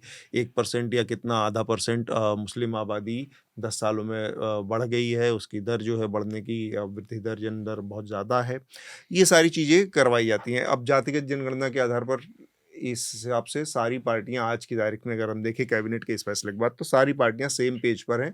अब होगा ये, केवल संशय इस बात पर है कि कब होगा, वो 31 की जनगणना में होगा, या जो ये 2021 की पेंडिंग जनगणना है, जो ऑनगोइंग प्रोसेस है, इसमें किसी तरह से इसको जुगाड़ के, क्योंकि इसमें अब संभव नहीं है, क्योंकि एक बहुत बड़ा वक्त बीत चुका है, 4 साल लेट हो चुका है, और कुछ चीज़ें एनएसएसओ के जरिए सरकार ने जनगणना से जुड़े डाटा इकट्ठा करने का प्रोसेस शुरू भी कर दिया है। तो ये कैसे होगा, इसमें एक तो क्लैरिटी की जरूरत है। दूसरा जो मुझे जो थोड़ा सा इसमें कन्फ्यूजन दिखता है वो ये कि सरकार तो पिछली बार भी आंकड़े इकट्ठा करी थी। आप ये कहिए कि आप जनगणना नहीं करवाएँगे, आप ये कहेंगे कि आप आंकड़े जारी करेंगे जो जनगणना से इकट्ठा होंगे, क्योंकि जनगणना के आंकड़े पिछली बार भी 11 में भी इकट्ठा किए आपने ओबीसी के, जारी नहीं किए आपने। तो अब ये जारी करेंगे, ये कहना ज़्यादा बनिस्बत ये कि हम जातिगत जनगणना करवाएँगे। ये थोड़ा-सा मुझे कन्फ्यूज़िंग लगता है। सबसे पहले आनंद आपसे मैं जानना चाहता हूँ कि ये क्या चल रहा है? और क्या इसको इस तरह से देखा जाए कि ये विपक्ष का जो दबाव और जो 240 पर बीजेपी का अटकना हुआ संविधान और इस तमाम सोशल जस्टिस के मुद्दों को लेकर मोदी का, उसके दबाव में ये एक तरह से घुटने टेकने वाली या थोड़ा-सा कदम पीछे खींचने वाली बात है ये? नहीं, मैं ये जो है 2-3 वर्ष पहले ही, पिछले आम चुनाव के पहले, मैं ही नहीं और भी लोग, अपने बारे में नहीं बात करनी चाहिए, मैंने बोला भी था और लिखा भी था। करनी चाहिए, क्या दिक्कत है? नहीं, मतलब मैंने बोला भी था और लिखा भी है कि बीजेपी के लिए ये सबसे आसान बात होगी कि वो एक समय बाद कह दे। कास्ट एक्सेप्ट कर लेगा, क्योंकि इसमें नुकसान कुछ नहीं है कुछ, पॉलिटिकली। हाँ, और ये बस समय की बात है कि वो कर लेगा। और बस ये इतना ही नुकसान है कि जो सवर्ड जो मतलब उसका एब्सोल्यूट सपोर्ट उसको मिलता है, उसमें एक किस्म का रैटल आता है, ये बीजेपी के लिए हाँ, चिंता की बात होगी। लेकिन भाजपा के सामाजिक जो उसका आधार है, उसका विस्तार ज़्यादातर ओबीसी ड्रिवन है, और उसको इससे कुछ खास नुकसान नहीं है। सबसे लो हैंगिंग फ्रूट था उसके लिए, जो उसने तोड़ लिया। तो और इससे पहले जो बिहार में जब कास्ट सेंसस हुआ था, तो और जो इंडिया अलायंस बन रही थी, तो नीतीश कुमार जो कि अगुआ थे कास्ट सेंसस के वहाँ, जी। और मेरे ख्याल से संसद में सबसे पहले भाषण भी उन्होंने इसके पक्ष में 94 में दिया था, 1994 में। तो और अगुआ थे, तो उन्होंने उनका मानना था, जेडीयू के प्रवक्ता बोलते हैं कि हम ये भी मांग कर रहे थे कि कास्ट सेंसस भी मैनिफेस्टो में रखा जाए, जो कि उस समय उतनी क्लैरिटी नहीं थी, लेकिन कि ये एक मुद्दा बन सकता है। खैर, ये इन सब राजनीतिक, जो तत्कालीन राजनीतिक दांव पेच, उसको हट के इसको एक व्यापक परिवेश में देखें। मैं पीछे ले चलता हूँ। 1931 में जब कास्ट सेंसस हुआ था, तब ये इंटरेस्टिंग है जानना कि नेचर ऑफ ए स्टेट, जो राज्य की प्रकृति है, और कास्ट सेंसस जो है, उसके प्रति लोगों जो जाति समूह हैं, उनका रिएक्शन क्या होता है। तो निकोलस डर्क्स की एक किताब है, कास्ट ऑफ माइंड्स, तो उन्होंने 1931 में एक रोचक बात बताई है कि उस समय जातियों में ये प्रवृत्ति थी कि अपने को हम सामाजिक पायदान पे ऊंचा दिखाएं, क्योंकि उस समय राज्य से जो है उनका रिश्ता था, उनका ये नहीं था कि इससे हमको बहुत कल्याणकारी योजनाएं या बहुत आरक्षण मिल जाएगा, ये वो। उस समय ज़्यादा जो थी, अस्मिता की बात थी कि नहीं, बड़ी जाति होना ही अपने आप में सम्मान का क्या एक बाय हो डिफॉल्ट जाता। गारंटी था। और अभी जो है, अभी कास्ट सेंसस में समूहों का है कि चूंकि जो एफर्मेटिव एक्शन का समय है, कल्याणकारी राज्य की अवधारणा है, तो अब है बैकवर्डनेस का रेस है कि कौन कितना पिछड़ा दिखाए, ताकि जो है जॉब कोटाज मिलें, एजुकेशनल इंस्टीट्यूशंस में कोटाज मिलें। तो ये एक है। अब इसको भी मैं एक दूसरे स्टडी से बता रहा हूँ कि जेफरी विट्सो की किताब है, जो एक खासकर बिहार और उत्तर प्रदेश का उन्होंने केस स्टडी किया है। तो उसमें एक रोचक बात उन्होंने कही है कि अभी क्या है कि अब स्टेट इज़ द प्राइज, राज्य ही एक पुरस्कार है। मतलब हर जो है ना, हर जाति समूह जो है अपने सशक्तिकरण का मार्ग मानता है कि राज्य का हिस्सा कैसे बन जाए। तो वो प्रतिनिधित्व का, वो राज्य के जो उसके पद हैं, स्टेट ऑफिसेज हैं, या असेंबली में रिप्रेजेंटेशन हो, या ये हो, तो या खासकर सरकारी नौकरियों की तरफ जितना है, बेसिकली ये अंत में आएगा क्या? अंत में इससे जो इस डेटा को का अंत में जाति समूह किस तरह से उपयोग करना चाहते हैं? यही कि सरकारी नौकरी में हमारा प्रतिनिधित्व बढ़े, हमें बेहतर मौका, हमारा चांसेस ज़्यादा हों। ये अब ये भी देखना है इसका कि जो कि अब इस पर बहुत खुला बहस नहीं हो पाता है कि दो तरह की बात है कि जो ओबीसी वर्ग हैं, जो कि ऑलरेडी जो है, अब यही बात है कि इसमें साइंटिफिक डिस्कशन नहीं होता है क्योंकि मैसेंजर ज़्यादा इम्पोर्टेंट हो जाता है मैसेज से, कि आप कौन है जो बोल रहा है, ये नहीं कि क्या बोल रहा है। तो अब ये अब जैसे पटना हाई कोर्ट ने जो बिहार सरकार ने उस कास्ट सेंसस के आधार पे जो कोटा दिया, उसको जो है खारिज करते हुए क्या बात बोली, वो समस्याएं इस जो प्रस्तावित कास्ट सेंसस है इसके बाद भी आएंगी। तो इसका जो है कुछ मेरे ख्याल से विधेयक से सरकारें हल ढूंढेंगी, लेकिन अभी तक जो है हाईकोर्ट ने ये बात कही कि जो डेटा आपने इकट्ठा किया है अच्छी बात है, लेकिन हम जाएंगे इसको मैकेनिकली आप अप्लाई नहीं कर सकते हैं कि उन्होंने संविधान के आर्टिकल 16(4) का हवाला दिया, बोला कि हम जाएंगे प्रिंसिपल ऑफ एडिक्वेट रिप्रेजेंटेशन, मतलब कि पर्याप्त जो प्रतिनिधित्व किसी जाति समूह को मिल रही है कि नहीं, इस पर जाएंगे, न कि प्रोपोर्शनेट की जितने ससोपा का ने बांधी गांठ जिस पिछले पाँव में 100 में 60। पाँव में। तो अब ये मैकेनिकली अप्लाई होगा, उस पे हम नहीं जाएंगे। तो अब इसमें जो मेरे ख्याल से जो ओबीसी में जो सामाजिक और शैक्षणिक रूप से पिछले कुछ वर्षों में सशक्त हुए हैं, जैसे कि यादव हुए, जाट हुए, या ये सब जो है मेरे ख्याल से इनको कुछ समय बाद चिंता होगी, क्योंकि ये कास्ट सेंसस के डेटा जो है ये इस पर उनकी संख्या तो रहेगी, लेकिन अब पटना हाई कोर्ट के तर्क पे हम चले जाएंगे 16(4) पे, तो भाई एडिक्वेट रिप्रेजेंटेशन में वो फिट नहीं आएंगे, क्योंकि एडिक्वेट रिप्रेजेंटेशन उनका है। तो लेकिन उन्होंने कहा है कि सामाजिक न्याय का, और दूसरी बात है कि सामाजिक न्याय का ये एक तरीका तो है, लेकिन क्या यही सर्वोत्तम तरीका है? और ये एक तरीका है, ये एक नेसेसरी है, लेकिन सफिशिएंट है कि नहीं, इसके ये जो है कई राजनीतिक दल ये भूल जाते हैं कि कोटा दे दो, जॉब दे दो, ये हमारा काम क्योंकि राजनीतिक दलों का भी एक बहुत इमीडिएट गोल होता है ना कि भाई पावर मिल जाएगी, चुनाव जीत जाएंगे, वोट मिल जाएगा, तो वो शायद दूसरा। लेकिन अब मैं अगर जो बात आप कह रहे हैं कि इसका दूसरा तरीका क्या होता है, तो वो जो लार्ज कॉन्टेक्स्ट है, लार्जर कॉन्टेक्स्ट है, या पैरेलल उसका विकल्प हो सकता है, वो क्या हो सकते हैं? बार बार ले दे के फिर आता है कि इनको एजुकेशन दे दो, इनको हेल्थ दे दो, इनको वो भी चल ही रहा है साथ में, तो अभी तक तो मिल ही चल ही रहा है। तो वो कैसे पहुंचेगा, नहीं पहुंचेगा? फिर क्या इसके अलावा भी कोई चौथा रास्ता हो सकता है, तीसरा रास्ता हो सकता है? उस पर भी बात होनी चाहिए। शार्दुल से आपकी बात, तो फिर हम इसके बाद गीता के पास जाएंगे। तो देखिए, मैं इसको बिल्कुल दूसरे तरीके से देख रहा था, मैं अपने ज्ञान चक्षु खोलने की कोशिश कर रहा था, खुल नहीं पाए। नहीं थोड़े से खुले। तो एक तो आप देखें, ऐतिहासिक तौर पे हर समय विपक्ष इसकी मांग करता रहा। जब 2010-11 में हो रहा था तो गोपीनाथ मुंडे नेतृत्व कर रहे थे कि करवा लो, खुलवाओ इस बात को। अब दूसरे विपक्ष वाले कर रहे हैं, पर आपको ये कम से कम इतना श्रेय तो राहुल गांधी और कांग्रेस को देना पड़ेगा।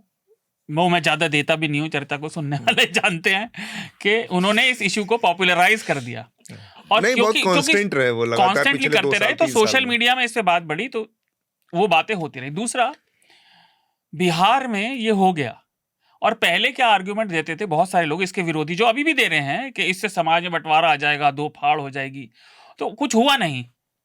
वहां चुनाव भी हो गए और चुनाव फिर आ रहे हैं, तो कुछ ज्यादा फर्क नहीं पड़ा।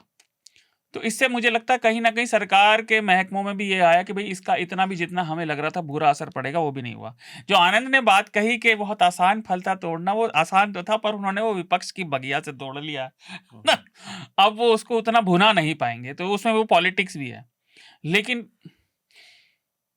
जो सरकार के कारिंदे, उसमें मंत्री भी थे, उनके सपोर्टर भी थे, सोशल मीडिया हैंडलर भी थे, जो नाम हम सब जानते हैं, अमित मालवीय और उनके आसपास के जैसे लोग, वो बहुत सारे लोग हैं, कितनों के आप नाम गिनेंगे।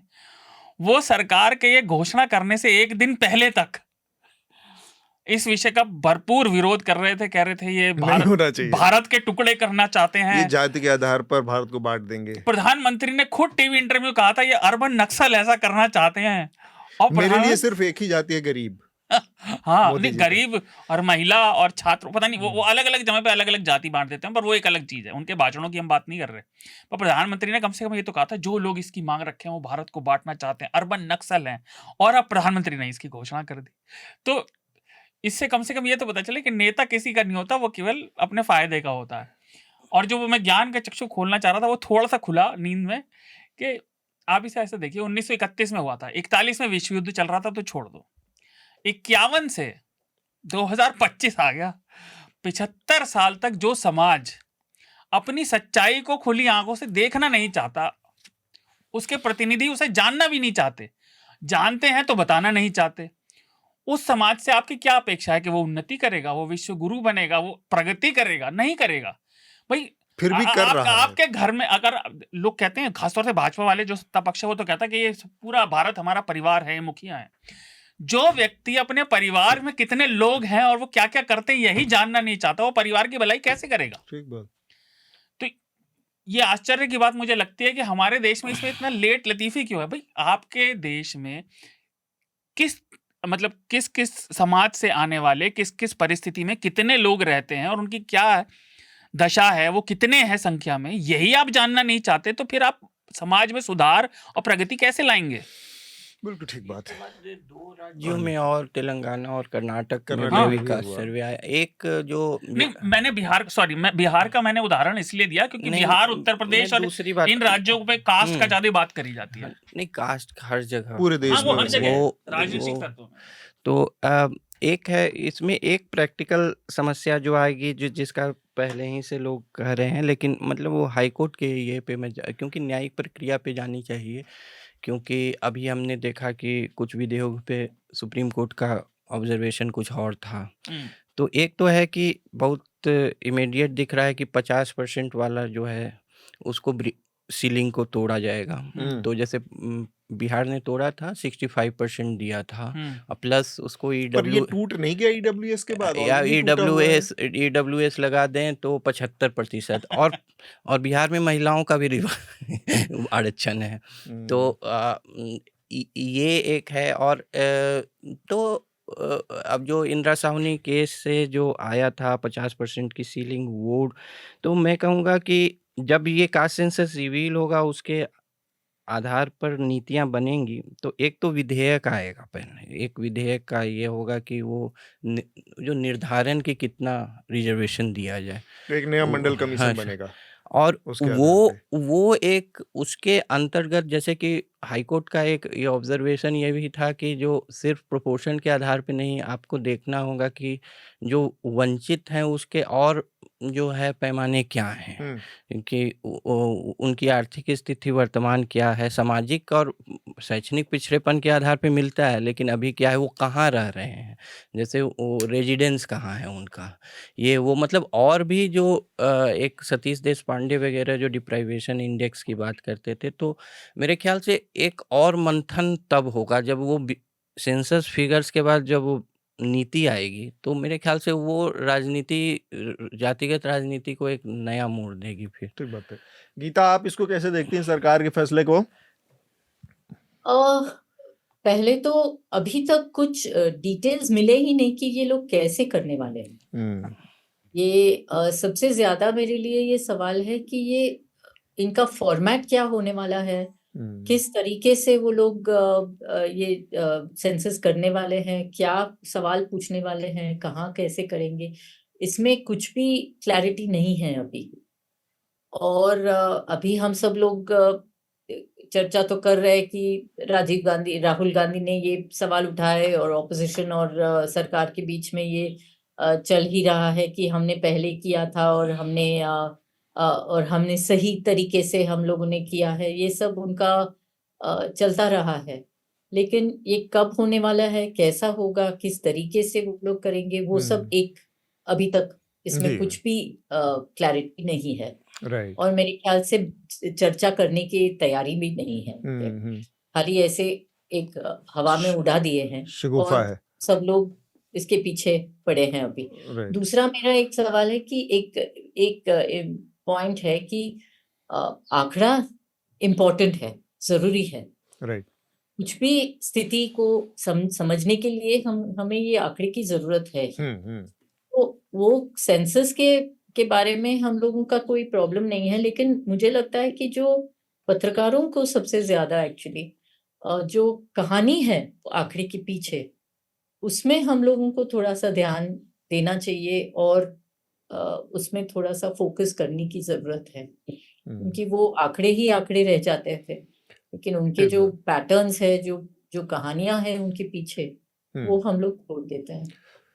तो उसमें इसमें ये कहना नहीं चाहती हूँ, जी मैं लेकिन इसमें एक चीज बस और जोड़ना चाह रहा हूँ कि एक तो इसकी इस फैसले की टाइमिंग ने थोड़ा सा मेरे दिमाग में कई सवाल पैदा किए कि जब फैसला ये हो रहा था भाई, लोग उम्मीद ऐसा कर रहे थे या उम्मीद ना भी करें तो भी जो स्थिति थी बहुत तनावपूर्ण स्थिति थी। एक अटैक हुआ था पहलगाम में और उसके बाद हाँ, लगातार कैबिनेट, सीसीएस और ये सारी मीटिंग हो रही थी। ऐसे टाइम में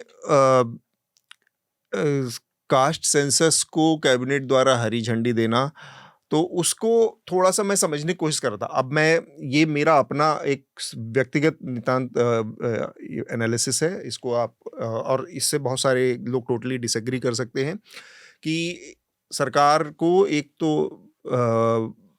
इस समय एक ब्रीदिंग स्पेस चाहिए कि वो हड़बड़ी में, प्रेशर में, पब्लिक ओपिनियन में इस तरह का कोई फैसला नहीं करना चाहती है जैसा कि माहौल बनाया गया है। तो वो मीडिया जो खुद उसी सरकार का एक तरह से पाला हुआ मीडिया है, जो हर दिन वॉर मॉन्गरिंग कर रहा है, हर दिन युद्ध का माहौल बना रहा है, हर दिन नए-नए दुश्मन पैदा कर रहा है, देश के अंदर ही दुश्मन पैदा कर रहा है, उसमें मुसलमान है, उसमें कश्मीरी है, पाकिस्तान तो है ही है। तो इतनी हाइप है, जिंगोइज्म का जो अतिरेक है, एकदम उन्माद है, उसको डाइवर्ट करने के लिए इस मीडिया को दूसरा मसाला देने की, क्योंकि बीजेपी लगातार इसका विरोध कर रही थी और अनएक्सपेक्टेडली एकदम बिना किसी उसके अचानक से उसके झोली में आके गिरा कि बीजेपी सरकार जो लगातार इसका विरोध कर रही थी और जो लगातार इनके कमजोर मुद्दे पर जिस पर अटैक विपक्ष कर रहा था राहुल गांधी, वो इनको एक्सेप्ट कर लेगी। तो एक मसाला ऐसा देना कि जिससे थोड़ा सा एक ब्रीदिंग स्पेस मिले, थोड़ा सा वो जिंगोइज्म जो युद्ध का उन्माद फैला हुआ है मीडिया पे, वो उससे थोड़ा सा हटे, वहां से थोड़ा सा डाइवर्ट हो। एक दूसरी चीज है जिस पर मैं चाहूंगा आनंद अगर उसको थोड़ा सा एक्सप्लेन करे, शार्दुल एक्सप्लेन करें। बहुत बड़ा देश है और इस देश में मतलब नरेंद्र मोदी नो डाउट एक एक्सट्रीम राइट विंगर, हार्डकोर उस तरह के हार्डकोर राइट विंग पॉलिटिशियन है। बीजेपी वो अटल बिहारी वाजपेयी नहीं है जो राइट विंग में के साइड में रहते हुए भी एक किस्म के उदारवादी भी चेहरा थे और साथ में एक स्टेट्समैन वाली छवि भी रखते थे। या मनमोहन सिंह भी नहीं है। इस देश में पाकिस्तान पर हमला करने का जो बहुत लेजिटिमेट और बहुत पुख्ता जो सबसे बड़ा मौका हाल फिलहाल के सालों में था, वो था मुंबई का हमला, जिसमें आपके पास सबूत थे, आपके पास ट्रेस थे, आपके पास एक जिंदा सबूत था जो बता रहा था वो पाकिस्तान से कैसे आया, कौन लोग थे, वो हैंडलर्स, चेहरे सारे सबके सामने थे। भारत ने उस समय भी पाकिस्तान के ऊपर हमला नहीं किया। तो एक तो ये माहौल जो है उसमें इसको क्या हम इसको सिर्फ इस नजरिए से देखें कि बहुत बड़ा देश है, कुछ चीजें चलती रहेंगी, अक्षरधाम पर हमला हुआ, पार्लियामेंट पर हमला हुआ, हमले बहुत हुए हैं। पहलगाम का भी हमला ऐसे एक हमले के तौर पर देखा जा सकता है, कंटिन्यूएशन में उस प्रक्रिया के कि पिछले 30 साल में जब से आतंकवाद की विभीषिका बढ़ी है, उसका असर बढ़ा है। भारत में बहुत शुरुआती दौर से वो हिंसा को देखा है और एक तरह से उसका आदी हो चुका है 30 साल बाद। तो सत्ता पक्ष ऐसा कोई मैसेज नहीं देना चाहता कि इस हमले में कुछ अलग है या बहुत कुछ ऐसा है एक्सेप्शनल हुआ है जो कि और इससे पहले कभी नहीं हुआ। बहुत बड़ा देश है, इसके बाकी सारे कामकाज चलते रहेंगे। सरकार, इसके नेता जो सत्ता में बैठे, खासकर जिम्मेदार लोगों, वो ऐसा मैसेज नहीं देना चाह रहे कि देने की कोशिश कर रहे हैं कि भाई इस हमले से वो कोई बहुत ड्रास्टिक स्टेप लेंगे या ऐसा कोई कदम हड़बड़ी में उठाएंगे जिसका कि रिपरकशन या नतीजे बहुत कुछ ऐसे आए जिसका कि उम्मीद ना हो और फिर नुकसान या पछतावा हो बाद में। तो उस लिहाज से भी इस फैसले को देखा जा सकता है कि देश चलता रहेगा या फिर सबको मैसेजिंग भी देने की चली कि सारे काम चल रहे हैं, हम इस हमले से एकदम से अंदर से हिले नहीं हुए हैं, हम इसका जवाब देंगे लेकिन अपने वक्त पे, अपने मुताबिक, अपनी समझ से, अपनी सुविधा से देंगे, इसका जवाब करेंगे। हड़बड़ी में क्या हो सकता है इसका, इस फैसले से, क्योंकि इस फैसले की टाइमिंग अनयूजुअल है। अनयूजुअल आपका एक उस पर दृष्टिकोण है। ये है कि अभी जो है कास्ट सेंसस वाली चीज़ को जो मैं पहले बताया कि ये एक मेरे ख्याल से मैटर ऑफ टाइम था कि भाजपा इसको कभी भी लपक सकती थी, क्योंकि ये बहुत सारा उसके जो सामाजिक जो उसकी संरचना है, उसके समर्थक वर्ग की, उससे बहुत कोई उसको बहुत क्या कहेंगे कि रुष्ट करने वाला फैसला नहीं है उसको। तो ये एक है। दूसरी बात है कि वो जो मैनेज्ड एस्केलेशन का भी अप्रोच है सरकार का, कि एस्केलेशन पाकिस्तान के साथ जो है वो मैनेज्ड हो, और ये पाकिस्तान की भी नीति रहती है।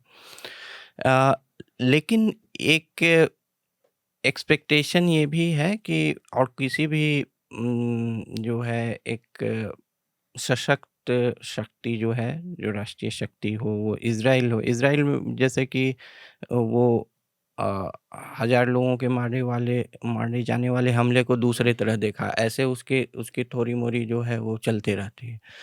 तो अभी एक्सपेक्टेशन ये है कि कुछ कॉस्ट्स इम्पोज़ किया जाए पाकिस्तान पे।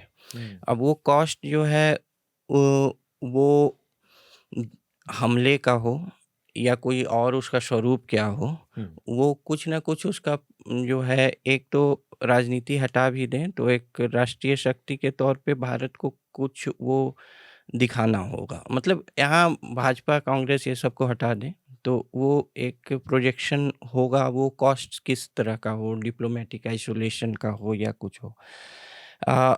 या फिर अपनी बात सशक्त ढंग से रखना, या टेररिज्म पे अपने काउंटर जो टेररिज्म ऑपरेशन है उसका एक क्रेडेंशियल्स एस्टेब्लिश करना, कुछ तो वो एक इम्परेटिव बनता है अभी।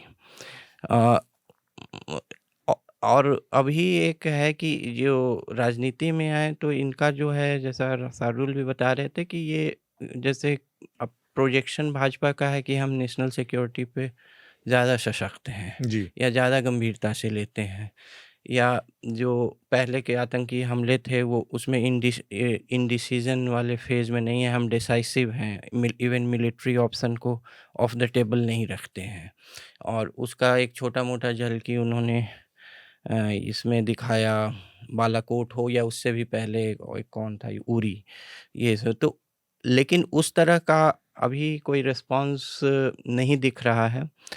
और आपका विश्लेषण देखें तो उस कहिए कि पब्लिक कम्युनिकेशन स्पेस में कास्ट सेंसस आ गया कि अभी इस नीति को पर चर्चा होती रहे, मतलब एक साइड शो इस डिस्कोर्स का चलता रहे, ताकि जो नेशनल सिक्योरिटी पे जो प्रेशर है, वो प्रेशर ऑफ पब्लिक ओपिनियन थोड़ा ईज हो।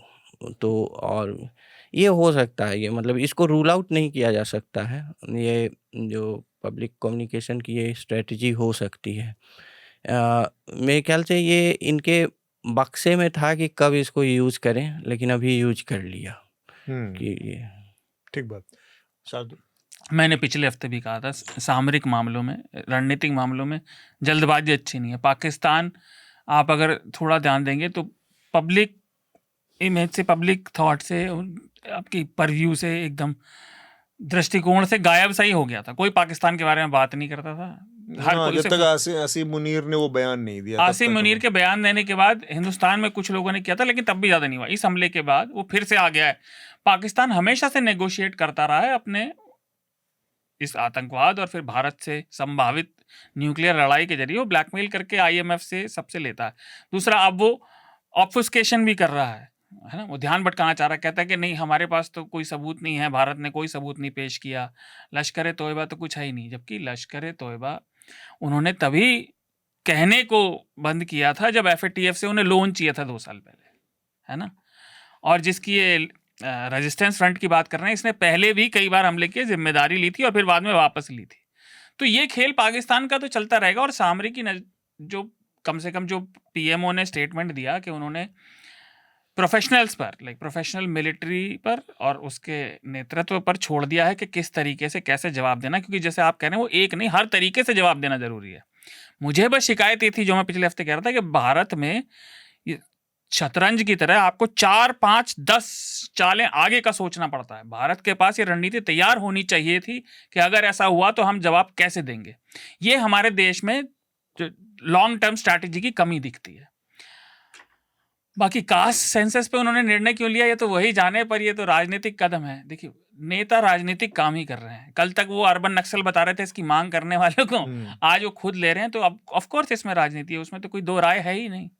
लेकिन मैं फिर वही बात कहूंगा कि जैसे आनंद कह रहे थे कि इस पे कानून आएगा और पहले विधेयक आएगा, वो जैसे भी आएगा, लेकिन आप अपने समाज के बारे में सही निर्णय तभी ले सकते हैं जब आपको उसके बारे में पूरी जानकारी हो। जब आपकी जानकारी अधूरी है तो आप सही निर्णय कभी ले ही नहीं पाएंगे, क्योंकि कुछ ना कुछ तो आपकी नजर से बाहर है।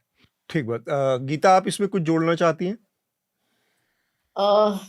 नहीं, ये इन लोगों का ये सरकार का इतनी हम लोगों को विश्वास ही नहीं रहा है अभी। हाँ सरकार के ऊपर कि क्या कहते हैं, क्या करते हैं और क्या नहीं कर रहे हैं, जो करना चाहिए। और लोगों के साथ जो रीच आउट करना है, या अमित शाह जो कहते हैं कश्मीर में सब नॉर्मल है, सब सुरक्षित है, लेकिन हम लोगों ने इतना बुरा हादसा देखा है जी। तो इस सरकार के जो विश्वास होना चाहिए था वो है ही नहीं। ठीक बात। और अगर हम लोग ऐसे कुछ जो भी जिन लोगों ने ये सवाल उठाए हैं उनके ऊपर अभी कार्रवाई हो रहे हैं, तो ये क्या है, बहुत ही खराब है। इसके साथ ही और सबसे ज्यादा मुझे बुरा लगता है कि जैसा आपने पहले भी जिक्र किया था कि मुसलमानों के ऊपर या कश्मीरी स्टूडेंट्स के ऊपर जो प्रोपेगेंडा चलाया गया है और उनको इतना तकलीफ दिया गया है रास्ते में लोगों का, ये सबसे खराब ये है। एक किस्म का एक युद्ध है हमारे खुद के लोगों के साथ ऑलरेडी चल रहा है। तो मेरे ख्याल से इस पर काफ़ी विस्तार से हमने बातचीत कर ली है। इसके साथ आखिरी में हम जो रिकमेंडेशन है उसको पूरा करेंगे इस चर्चा में, और फिर इस चर्चा को यहाँ पर रोकेंगे। लेकिन सबसे पहले शार्दुल, आप अपना रिकमेंडेशन अगर देना चाहें। मैं 2 रिकमेंडेशन दूंगा जी।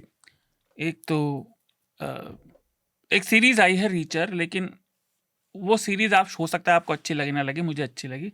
लेकिन वो ली चाइल्ड की 20-28 किताबें हैं, तो उसमें से कुछ बहुत अच्छी हैं, कुछ इतनी अच्छी नहीं है। तो कम से कम पहली आप पढ़ सकते हैं। वो किलिंग फ्लोर नाम है उसका।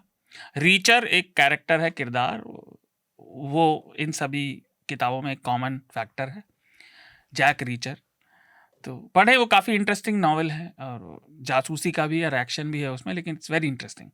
दूसरा, हिंदू राष्ट्र प्रोजेक्ट में प्रतीक हमारे साथी ने रिपोर्ट की है, वीडियो रिपोर्ट इंदौर से, और वो ज़रूर देखें क्योंकि उसमें जानकारी पत्रकारिता के साथ साथ एक बहुत रोचक तो है ही, वो चरित्र से होगी, रोचक किरदार भी है। मतलब मैं उसको लेकर क्या कहूँ, like fantasy abandoned by reason creates impossible monsters, ये उसको लेकर कहा जा सकता है। तन्नू शर्मा नाम है उसका। चिड़ियाघर भी रखने लायक नहीं है वो। आप उसे देखें, आपको हंसी भी आएगी, तरस भी आएगा और डरेंगे भी कि क्या चल रहा है हमारे देश। जंतु टाइप प्राणी है। खतरनाक है वो, लेकिन उस पर आपको दया भी आएगी और गुस्सा भी आएगा। तो ये 2 मेरे रिकमेंडेशन। आप क्या रिकमेंड करेंगे आनंद? मैंने वही रिकमेंड कर रहा हूँ जिसकी चर्चा में आज की चर्चा में शुरुआत में कर चुका हूँ। पहला है कि एक 1931 के सेंसस का विश्लेषण करते हुए और उस समय जो ऐतिहासिक माहौल थे, तो अभी जो जातिगत राजनीति है या लोगों की क्या अपेक्षाएं हैं या वगैरह पे तो कई चीज़ें हमें मिल जाती हैं पढ़ने देखने को, लेकिन उस समय जो है लोगों का रिस्पांस क्या चीज़ से गाइडेड होता था कास्ट क्वेश्चन को लेकर जब सेंसस के लोग गए। तो निकोलस डर्ट की किताब है कास्ट ऑफ माइंड्स, वो 1931 के मतलब सेंसस का एक ऐतिहासिक दस्तावेज है। तो उसको पढ़िए और वो जो कुछ दशक बाद इन्हीं चीज़ों में क्या परिवर्तन आया जो स्वतंत्रता के बाद। तो उस पर जो जेफरी विट्सो की किताब है डेमोक्रेसी अगेंस्ट डेवलपमेंट की, जो ये नारा चला कि विकास नहीं सम्मान चाहिए, तो और विकास कैसे बाद में एक एलिटिस्ट कॉन्सेप्ट बन गया कि विकास कुछ जो है विशिष्ट लोगों का एक तरह का षड्यंत्र है, पहले सम्मान चाहिए। तो अब ये मानसिकता कैसे आई खासकर पोस्ट मंडल बिहार और उत्तर प्रदेश में, तो उस पर इनकी ये किताब है। तो ठीक बात। गीता, आप क्या रिकमेंड करेंगी? मैं 2 पुस्तक तो अभी पढ़ रही हूँ। एक मेरे जो इंटरेस्ट के है ये काम के फ्री स्पीच के बारे में। एक जेकब मुतुंगमा है जो free speech history from Socrates to social media लिखा है। एक अच्छा पुस्तक है, सिंपल है, और एक जो इतिहास जो लिखते हैं इसके, बहुत ही अच्छा सिंपल पुस्तक है पढ़ने के लिए। दूसरा जो मेरा बहुत ज्यादा इंटरेस्ट है और मैं थोड़ा बहुत काम भी करती हूँ उसमें, एनवायरनमेंट के बारे में। तो एनवायरनमेंट का जो इंटरेस्ट है मेरा, अमिताव घोष का वाइल्ड फिक्शंस जो मैं पढ़ रही हूँ। ओके। तो कुछ अलग ही है, लेकिन इस चर्चा के साथ तो राइट। बट दोनों हाँ, तो जरूरी नहीं है कि वो जो हम चर्चा करें उसके अकॉर्डिंग ही रिकमेंडेशन हो, अलग भी हो सकता है। हाँ, तो मेरा रिकमेंडेशन बहुत छोटा-छोटा 2 रिकमेंडेशन है। एक तो एक न्यूज़ लॉन्ड्री का मेरा रिकमेंडेशन है, जो हमारे साथी प्रत्युष ने एक इन्वेस्टिगेशन की है। हम बार-बार आप एनवायरनमेंट का ज़िक्र आप गीता आपने किया। लगातार हम अरावली, और पिछली बार हमें अरावली की हमारी सीरीज़ को रामनाथ गोयन का अवार्ड भी मिला था हमारी रिपोर्टिंग को। वहाँ से प्रत्युष एक स्टोरी निकाल कर लाए हैं, कैसे अरावली के अंदर पहाड़ों जंगलों को काट कर रास्ता बनाया गया, अवैध तरीके से रास्ते बनाए जा रहे हैं, और उन रास्तों के जरिए अरावली के अंदर, जबकि साफ सुप्रीम कोर्ट की कई सारे आदेश और क्लियर वो है कि अरावली में किसी भी तरह की कोई गतिविधि नहीं हो सकती, खनन की गतिविधि नहीं हो सकती, किसी तरह की कोई कॉमर्शियल एक्टिविटीज नहीं। वहाँ पर सड़कें बनाकर जंगलों के बीच काटकर और फिर अवैध माइनिंग के लिए रास्ते तैयार किए जा रहे हैं। सड़कें, और मैप में वो कहीं नहीं दिखेंगी आपको, नगर निगम को उसमें कहीं नहीं दिखेंगी आपको, निगम जो सरकार का अपना महकमा है वहाँ पे कहीं पे। ये इस तरह की एक मिलीभगत चल रही है। इसके अलावा मेरा एक और छोटा सा रिकमेंडेशन, जो कि कास्ट सेंसस की बात हुई, तो एक छोटा सा एक रिसर्च पेपर है, पारी पे आपको मिल जाएगा, castes in India, there mechanism, genesis and development. ये एक पेपर है बेसिकली, ये उसमें कोलंबिया यूनिवर्सिटी का बहुत पुराना पेपर है, जिसको डॉक्टर ए गोल्डन वाइजर करके हैं, उन्होंने बहुत छोटा 15-20 पन्नों का ये पेपर है जो उन्होंने पढ़ा था। इसको पढ़ें। एक थर्ड पर्सपेक्टिव, जो न्यूट्रल आदमी है, बाहर से देख रहा है हिंदुस्तान के कास्ट सिस्टम को, वो किस तरह से उसको एक्सप्लेन कर रहा है, और वो अपने उसके किस तरह के अनुभव हैं, और पूरी जाति की यात्रा को वो थोड़ा सा अपने इस 15-20 पन्नों के एक पेपर में स्टूडेंट के सामने रख रहा है। और साथ में अंबेडकर का एनालिसिस ऑफ कास्ट जरूर पढ़ना हो, वो भी इसी तरह की छोटी सी किताब है, तो वो भी समझने और उसका एक मौका देती है। मेरे ये रिकमेंडेशंस थे। इसके साथ मैं ही एक बात जोड़ूं, आप उससे पहले खत्म करें, मेरे दिमाग में आ रही थी कि इन लोगों ने गृह मंत्री अमित शाह से थोड़ी जवाबदेही चाहिए, भले ही भाषा बड़ी अच्छी नहीं थी। देखिए, इस हमले से 3 हफ्ते पहले उन्होंने कहा था कि जम्मू कश्मीर से हमने आतंकवाद लगभग खत्म कर दिया है जड़ से। डोनाल्ड ट्रंप जब यहाँ आया था तब दंगे हुए थे, इतना हमला हुआ, मणिपुर 1.5-2 साल चलता रहा, लेकिन वो जवाबदेह नहीं है क्योंकि वो चुनाव जिताते हैं, और प्रशासन मुआवजा दे के जवाबदेही खत्म करना चाह रहा है, लेकिन हम आपसे जवाबदेह हैं, तो हम आपके खर्चे पर चलते हैं। इसलिए प्लीज न्यूज़ लॉन्ड्री को सब्सक्राइब कीजिए, ईमानदार पत्रकारिता का समर्थन कीजिए। बिल्कुल। इसके साथ ही हम आज की चर्चा को यहाँ पर रोकेंगे। गीता, स्मिता, आनंद, शार्दुल, आप सब लोगों का इस चर्चा में शामिल होने के लिए बहुत बहुत शुक्रिया। बाय। आपको उन मीडिया संस्थानों को समर्थन देना होगा जो सरकारी विज्ञापनों पर निर्भर नहीं है। न्यूज़ लॉन्ड्री ऐसा ही मीडिया प्लेटफॉर्म है। हम किसी से विज्ञापन नहीं लेते। न्यूज लॉन्ड्री को सब्सक्राइब करने के लिए newslaundry.com/subscription पर जाएं और अपने मन मुताबिक राशि चुनें।